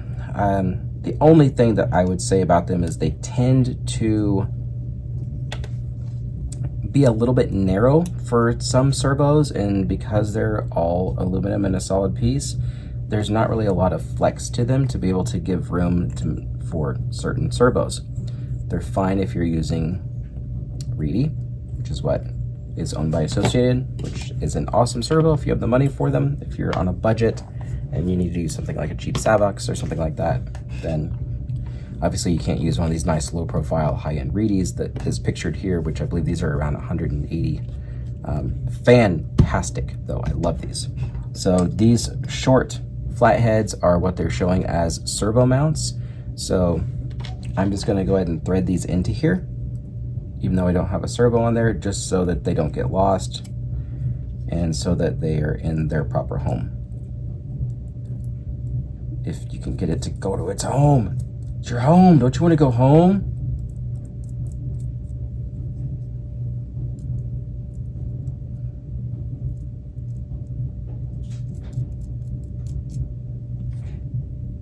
And obviously I'm not putting thread lock on here because there's no servo on, and there's no point in locking them in place when there's nothing to be held. That would just be silly. This is silliness. We don't need all that silliness around here. There's too much silliness. So there we go. There's our servo mount. Now we need 2 3x10s. Again, I'm not going to thread lock these because I still have to take this off to put a servo in. So then we take our 3x10s, which is what I believe these are. Again, we're going to double check because better safe than sorry. And those are in fact 3x10s. And like I said, not going to put thread lock on there. So then you can see there's the hole. There's the hole where they go. This is, I don't know why that doesn't have a cover on it yet. That seems kind of silly that we're going to be just flopping that around without a way of it fastening in. But okay. That's probably why it doesn't show it in this picture, even though they just told us to set it there. Whatever. But that goes on with these 4 screws facing forward. The servo will obviously face forward. They go in the wider of the two, and the larger screw holes, not the small ones, because the small ones are for the weight that you can get to put there. You can get an aluminum weight to put there that is a few grams, such as the one that's right here for the ESC tray. You can also get a brass weight to put there, which is like 26 grams or so. I'm not 100% positive on the exact weight of it, but I know it's up there. You can get one to put in place of the 11 gram ESC tray as well, that I believe is in the range of the 30s or 40s. Also brass. You can also put in, if you want even less weight on the front, you can put in like a 5 gram carbon fiber one to bring down even another few grams. So you have like no weight up here. Personally, I'm gonna leave this in here. I'm gonna leave this like this. I am going to, the C and D blocks on the rear are gonna end up being brass because I'm gonna be running this in loose loamy outdoor dirt. So I want a little bit of extra rear end bite. And that's the only thing I'm really gonna change as far as adding brass weight. So that's something to keep in mind. If you are running on a loose track, you're going to want to try to get weight back here because of the mid motor. You're losing that rear axle weight that you have with a rear motor truck, like in the old days. So it's something to keep in mind right there. All right, so we are on to step 6 right here finally. So we've got this on as it shows right here. We are going to go ahead and put the Nerf bars on. So that's cool.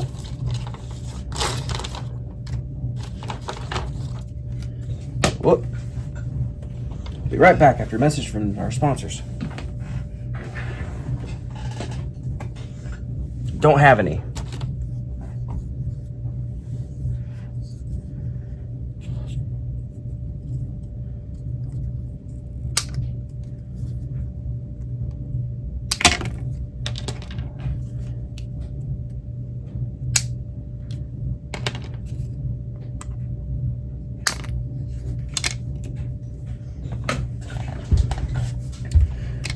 Do have a sponsor for this video that isn't really a sponsor, but more so a shout out.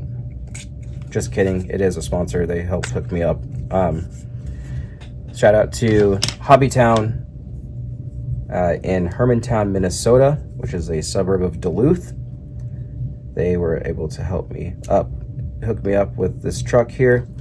And Wes is a awesome guy there at that shop. really nice, and very willing to help.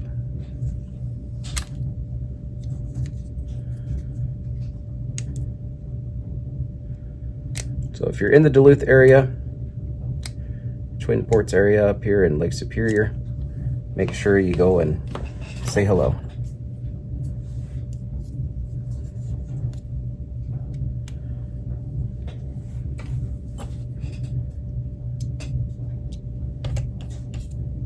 All right, we got all our shaving done.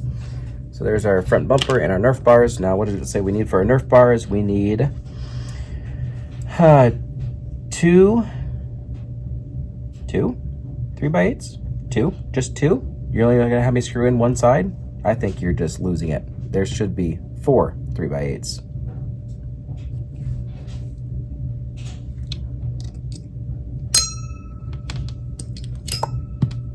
And boom, there we go. Cool. All right, so we'll go ahead and set these on here. You can see these have these cool slots. This is actually one of the coolest designs I have ever seen on a Nerf bar. Most Nerf bars kind of set on like this, and you gotta fumble with them while they're trying to get a screw in. These, you just literally line up the slots, kind of almost push them, snap them into place, and they hold their own. Like, it's the coolest thing ever. And then you just grab your screw gun and put them on. Because these are, again, these are a harder, and so you don't have to worry about them getting melty like some of the other pieces that are designed to flex a little more.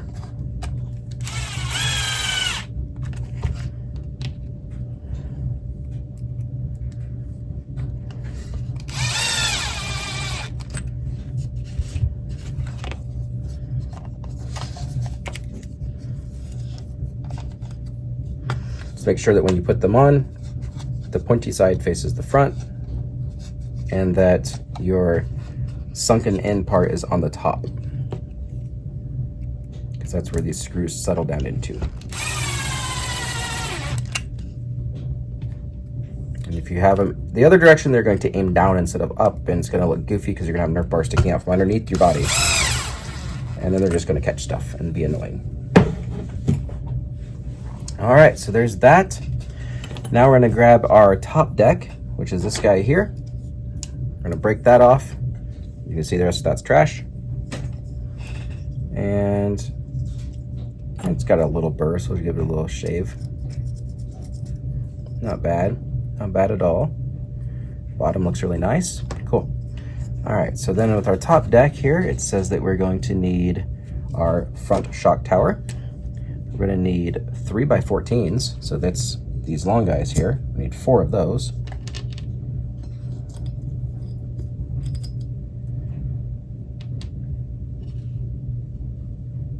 Okay, so we got our 3x14s, and then these little wingy things that it told us we're going to need later. We need them now.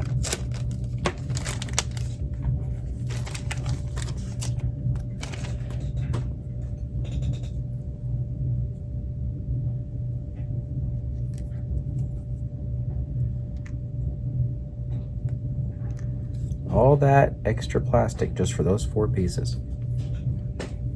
Funny.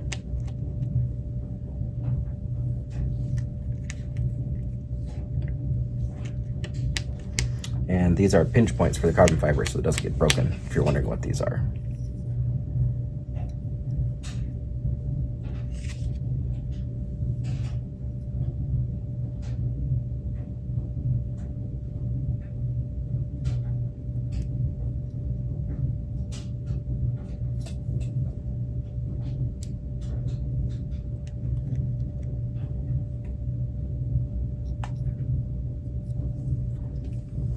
Way to do these is to put this side in first, actually. So they also give it a slight bit of an angle. If you look there, you can see that those are a slight angle. And this will sit on here. And we need our screw.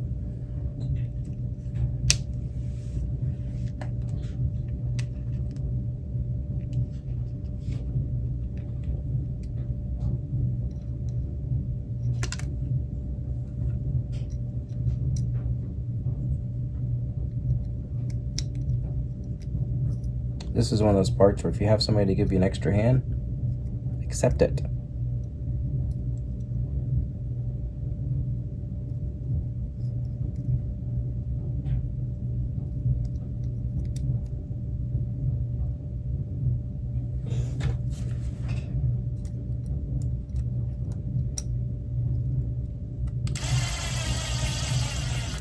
All right, now that one's in, line up this one, drop it in,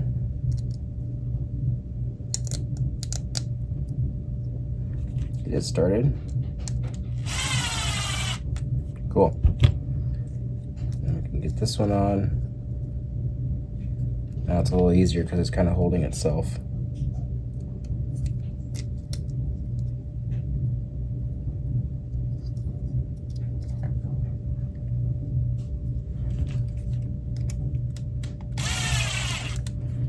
Okay, and this one down as well.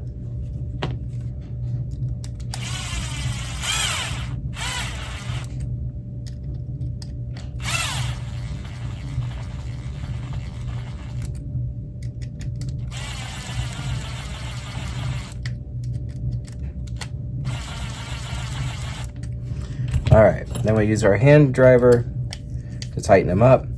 You do not ever want to tighten anything that is on carbon fiber with a power driver. It is a very, very good way to put too much pressure on the carbon fiber and crack it. And that is the last thing that you want to do with carbon fiber because it is expensive. I think these shock towers are like 40 bucks. So if you crack your front and rear shock tower, I think the rear one's actually 50, so, or $47. So you're out $90 in shock towers if you crack both of them. So that gets expensive. It gets really expensive really fast. All right, so we'll break our little tabs off of here that I forgot to break off. Clean those edges right there up. Cool.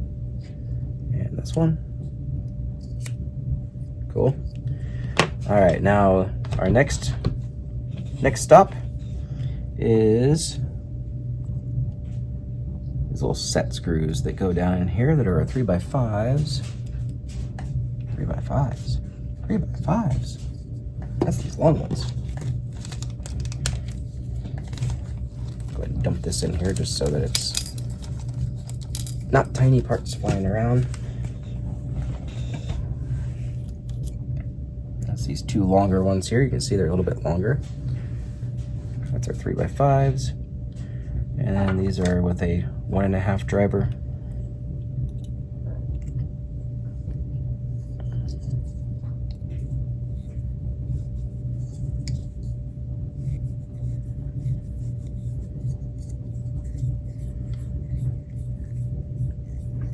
If you're wondering what these are for a very fun word.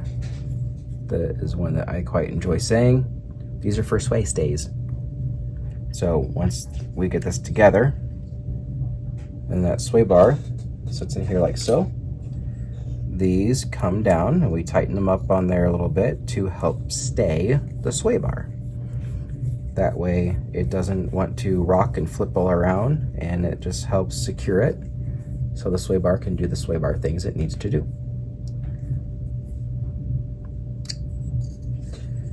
There's that. Now we go down here. This is when we get our body mount and our top mount. So these are what our body will actually set on the front. Just like so. And it has a burr on the bottom of it, so we're going to shave that off. Whoops, got the edge.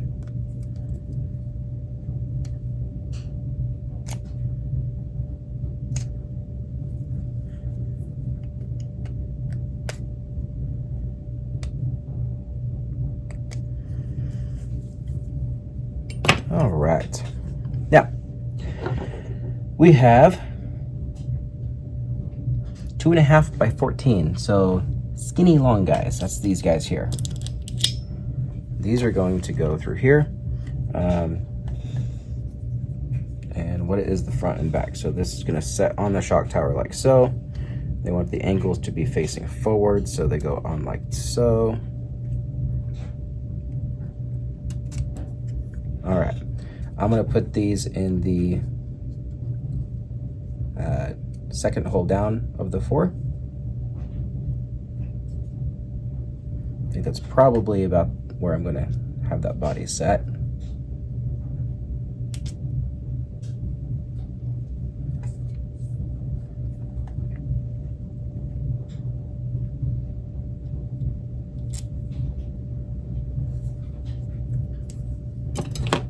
Use our 2 to drive it in.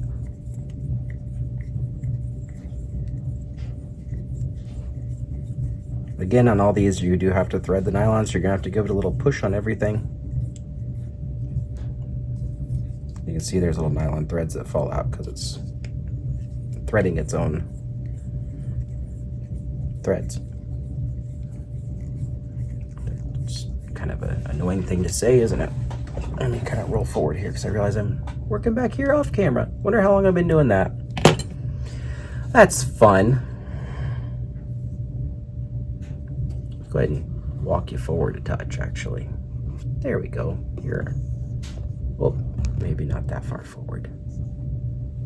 Maybe even angle you down a touch so you can see what I'm doing. If I do pull it back here, cool. Even though I'm on a black shirt, it's like, where'd the part go? Okay, so we've got our stuff set up here. Now we need the button-headed 3x22. That's these long guys. These are not button head, these are the flat head that they have a fancy word for. They call it LP. And then the front bumper brace is going to go in there with the 3x10s on the back side. Then we need the shock bushing as well. Where'd the shock bushings go? Here they are.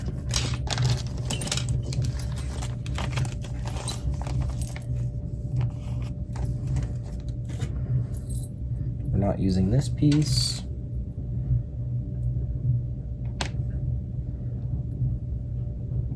These are hinge pins for our front arms. All right. So then we'll grab this guy here. And this sets on the shock tower as such. And it'll go like that. A single 3x8 button head, which we have one left, is going to go on the back side here to help hold that in place.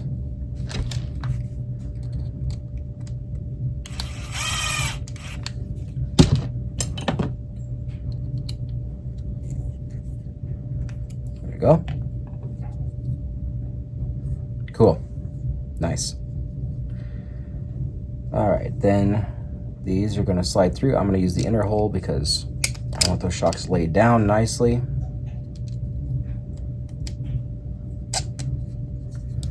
And then, do these have anything behind them? They do. The 3x8 washers go. Do these really go on the back side? Yeah, they do want to go on the back side. Okay. 3x8 washers on the back side. Now these, I have seen some people, they tell you to put it in the 2-hole because that's the most nominal spot to put it. That's the middle of the 3.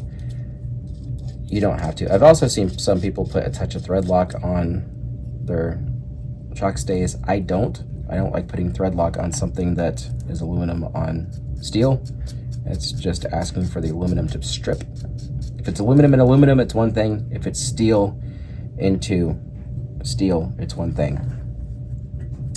But steel into aluminum on this particular aluminum, it's different than the chassis aluminum. I don't like to do. This is a softer aluminum. Or if you're British, aluminium. All right, and what am I missing? Yes, the front bumper stay or brace.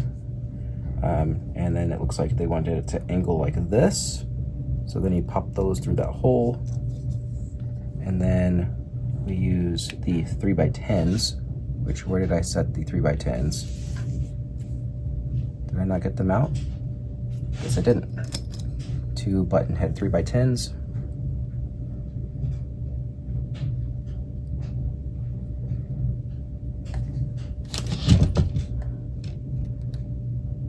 I need my helper over here.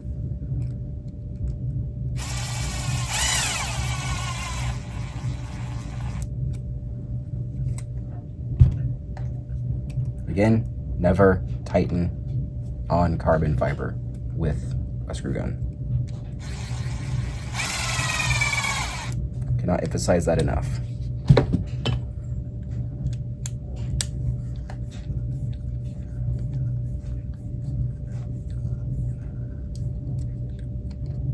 Tighten by hand and don't gorilla hand it. Don't go Hulk mode, Hulk Hogan, Hulk Green, Hulkamania. All right, so that part's done. We're almost done with bag 2 and this video. This is a longer video than what I expected it to be, but the front part of this is a pretty good chunk of the, I mean, it's pretty much the whole front end. So got a lot going on there. All right, and then we're gonna put our sway pieces on here as well. So we'll go ahead and get those going.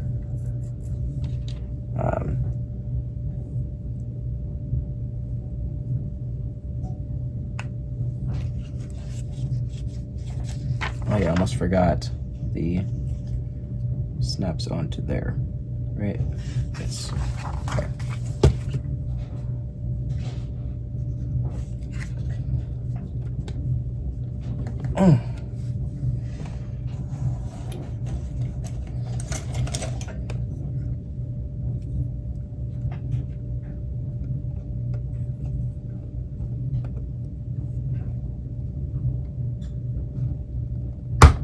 There we go.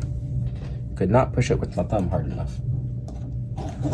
All right, so that's ready and set for servo. So once we get to servo, we can zip right into the servo horn. Probably have to use a ball in because of the angle, but we'll get her done. It'll be fine. All right, and then got hinge pins. So for the arms, just break those off our tabs here. Breaking the law, breaking the law. There's a song for everything.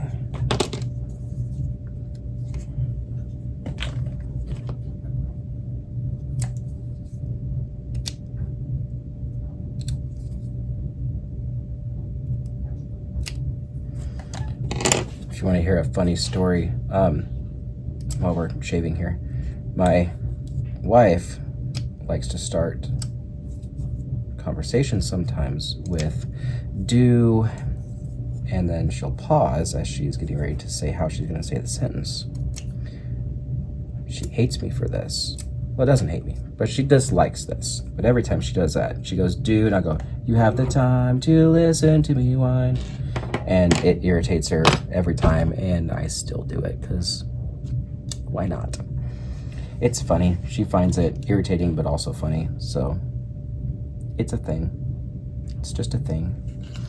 All right, so we do need to put the ends on the sway links here. As you can see here, we've got these. I'm gonna go ahead and get that started as well, because then I can just go ahead and have that sitting there. And I'd prefer to get these tiny little things out of the way before I drop them, knock them off, lose them, leave them up here, and when the kids gets a hold of them on accident or something like that. So get these set screws in here. Again, this is a not needed thread lock piece. You can thread lock it if you want to. You do not have to. And then these, typically what you'll do with these is put them flush with the end of the bar. And that's where they will find their home. Just like such.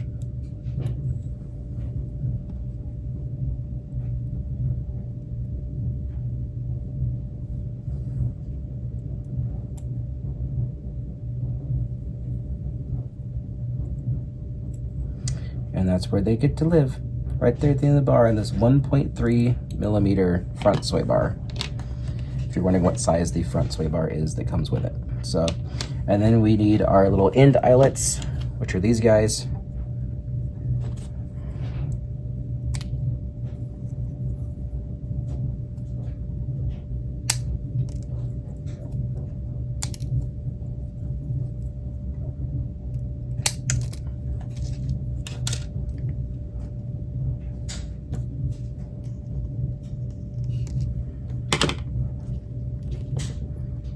Shave our edges off there again.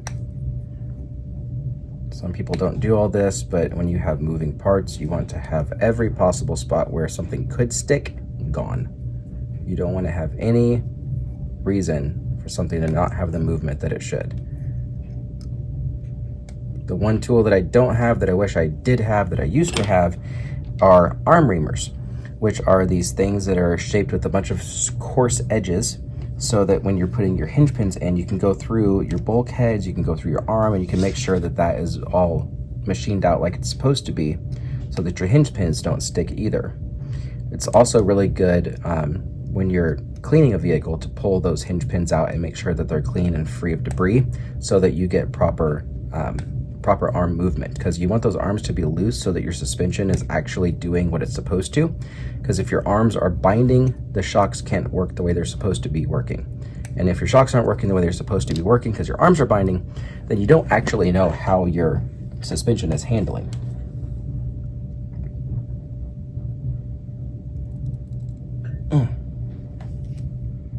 These are always so hard.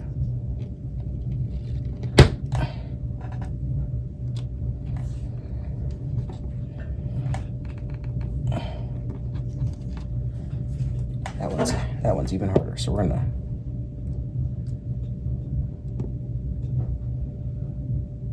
there we go. All right, once those are on there, they're good. It's just they don't fall off once they're on, because they are in place. And yes, some stuff I say sounds like a redneck, and some stuff I say sounds like I am straight out of Canada. Just like that. I just realized I said out instead of out. Let me tell you about it. All right, so there's that set up and ready to go. So let's go ahead and get our hinge pins in. So we've got our arms. These itty bitty little screws are what's going to go in your arms, these 2x4s. And that's these tiny little guys here. Thankfully, they are 1.5 millimeter now. Back in the old day, they were used a mix of standard and a mix of not standard parts. And so, or hardware. Some was standard, some was metric. And, well, frankly, it was kind of annoying because you had to have standard and metric tools to work on any vehicle there for a short time. It was not fun. So then we turn it over, and these are unidirectional. As you see here, they are the exact same on front and back, top and bottom. They're not the exact same. Never mind. I just realized that there is a slight difference in the way they're shaped. Or is there? I don't think there is. I'm losing my mind. It's okay. It's okay.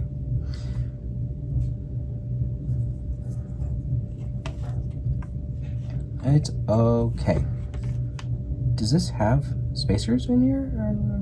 Is there spacers? Or is it just this? Apparently this is the only spacer we use in the front. I'm so used to... Oh, that's right. These move back and forth, not at the arm inner, but the arm outer. That's correctamundo. Okay, and our shocks face the inside, so we need to make sure that that is set up as such. All right, perfect. Now we take a hinge pin, we slide it on through here, through all those pieces to the front. Yeah, it goes through. And if you notice, you can shove it all the way through.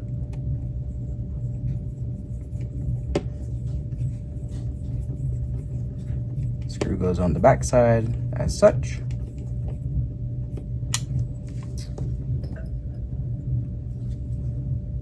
Whoop, whoa, see, goes all the way through. So it doesn't matter which direction you put the hinge pin in. So if you wanted to, I'm gonna show you, you can do it this way. If you don't want to put it in like that, you can put this screw in here like such. Crank it down. Have it in place. Don't tighten those too much because these do strip out super easy because they're so little. And then you set this on here, and then you can put your hinge pin in through the front. That is a tongue-twisting sentence. And then just make sure that they are pushed in all the way to where they're up against this. That's what'll hold it in. See, that's a little sticky. That's why you want a hinge pin reamer. You want it to be able to be like this.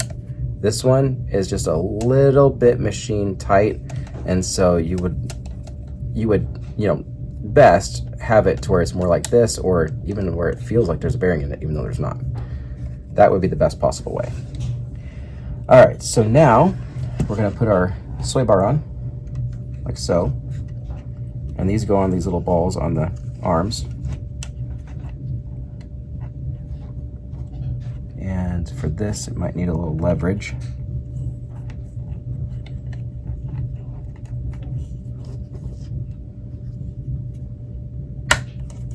Oh yeah, definitely need the leverage.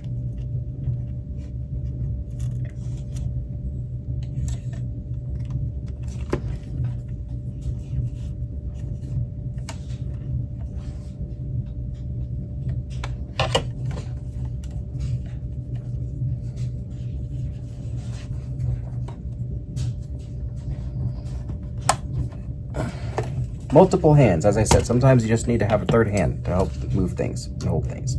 So that is in place. As you can see, the sway bar, what it does is it helps move each side dependently instead of independently, so that if this side is moving up, it helps move this side up, which in turn helps keep the whole truck stabilized so it doesn't want to roll up as bad. It kind of helps keep the whole thing down at the same level. All right, so now we're going to take our front bulkhead that we built. We're going to set it down on top of here as such. If I could face it the right direction, that would be even better, because sometimes I'm a doofus. All right, so then we set her down like that. Now we need two 3x14s. This is button head, so two of our long guys right here. And then we need two 3x10s, which are our shorter ones here, to put this in place. So the 3x10s are at a kind of a harsh angle right behind that shock tower. So I don't know why they didn't just have us put this on first and then that, but okay, we'll give it a shot.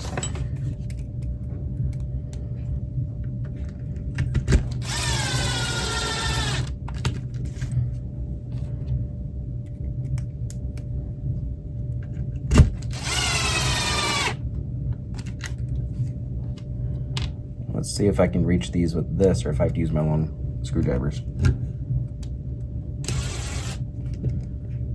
I'm gonna have to use a long, oh, you know, that is right in the way. I gotta use the wobble guy. All right, so now, what I said earlier about having this rounded head, this is what I need these for. So that you can get down in here and do stuff like this, because notice the harsh angle, I couldn't get a flat bit on there and have the screw go in straight. It had to be a ball end. Don't ever use a ball end in a driver either. That's a very good way to strip out a screw and strip out your ball end, because the ball end will basically pop out once it's tight, just like that one did. All right, so now we get our screw down in there. Try to get it worked in, because that is a tight spot to get into for sure. I think, I don't know if you can see that or not, how tight that is, but yeah, that's definitely a harsh angle. Very harsh angle. All right, and that's done. Now it did say to go ahead and screw down our 1.5 bits, our little tiny screws here, until they are touching the sway link.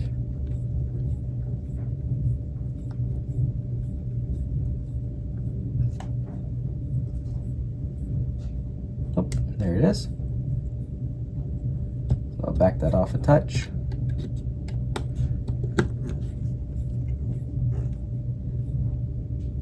There it is. Back it off a touch. Is that all the way down? I feel like that bulkhead's all the way down. Where's my ball end again? Let's give it another shot. Yeah, that's what I thought. It wasn't quite all the way down. I noticed it move a little bit, so I was like, there we go. Now she's down. Yeah. All right. So there's our sway link. Again, it's a little sticky. That'll work in a little bit. We can just like that too. All right, now we need to get our front bumper on. So now we're gonna come over here. We're gonna get 3x16 countersunk, which is these guys, and two 3x10 button heads, which is these guys. Am I missing?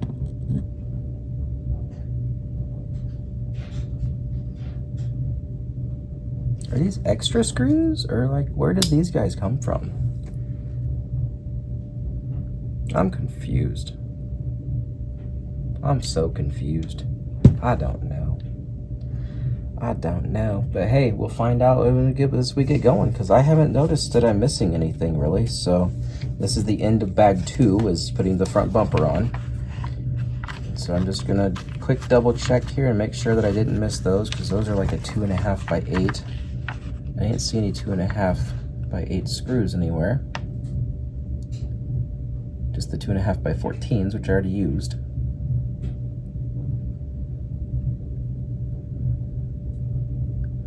Yep, those are not. Okay. All right, so I'm not going crazy. I am not going crazy. Okay, cool. All right, so front bumper time it is. And this is also our front hinge pin brace. As you can see here, those little nubs. Those are what hold our hinge pins in on the front. And on the bottom, it covers over these 2 screws and then connects in on the back side here. Or I'm a moron and I put these 2 screws in the wrong spot. Ha! That's what I did. So there's proof that no matter how many of these you build, you can do the wrong thing.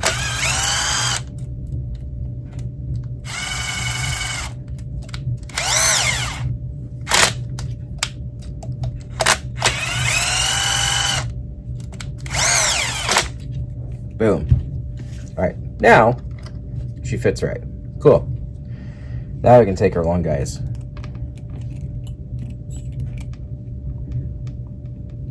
Get him on our driver.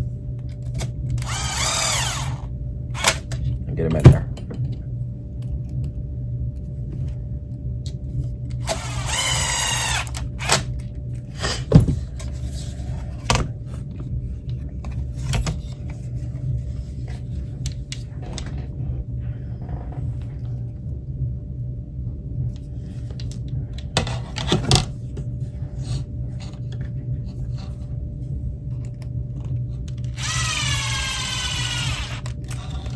Those, you notice I was real careful because this is a much softer on the top side.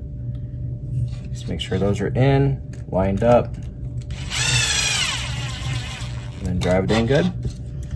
All right, now we can pretty much set everything aside, because now we're done with bags 1 and 2, and only 8 more to go.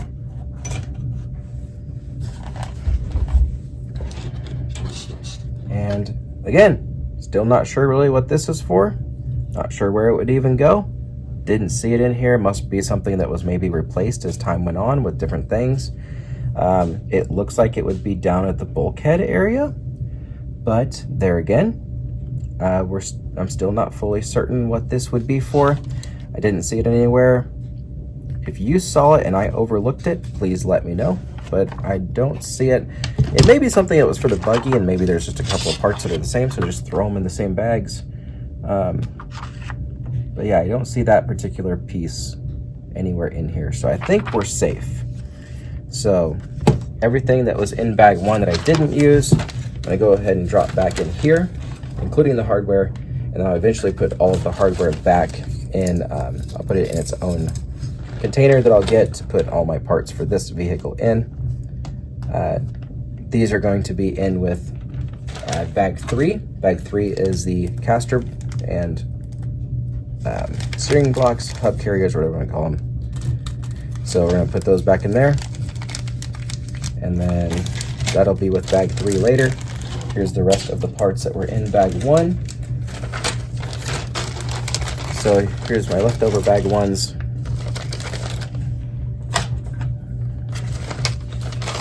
These can go back in the box. Bag 1 and 2s, I should say leftover bag 1 and 2s. All right. I do apologize, I didn't realize that video is going to be so long, but that is the start of our SC6.4 build. That is video number 1. So it's going to be a nice long video with an introduction of what we're going to be doing in this. And here is our completed product with bags 1 and 2. As you can see, we've got pretty much the whole front end done, minus the caster and hub carriers and the front shocks. So we got the whole steering assembly done, the front bulkhead, shock tower, and the front bumper, as well as the side rails and Nerf bars. So that is bags 1 and 2. And join us next time as we get into bag 3, which is going to be all of our front steering components, and bag 4, which I don't remember what it is in bag 4. So we may be doing another long video or short video.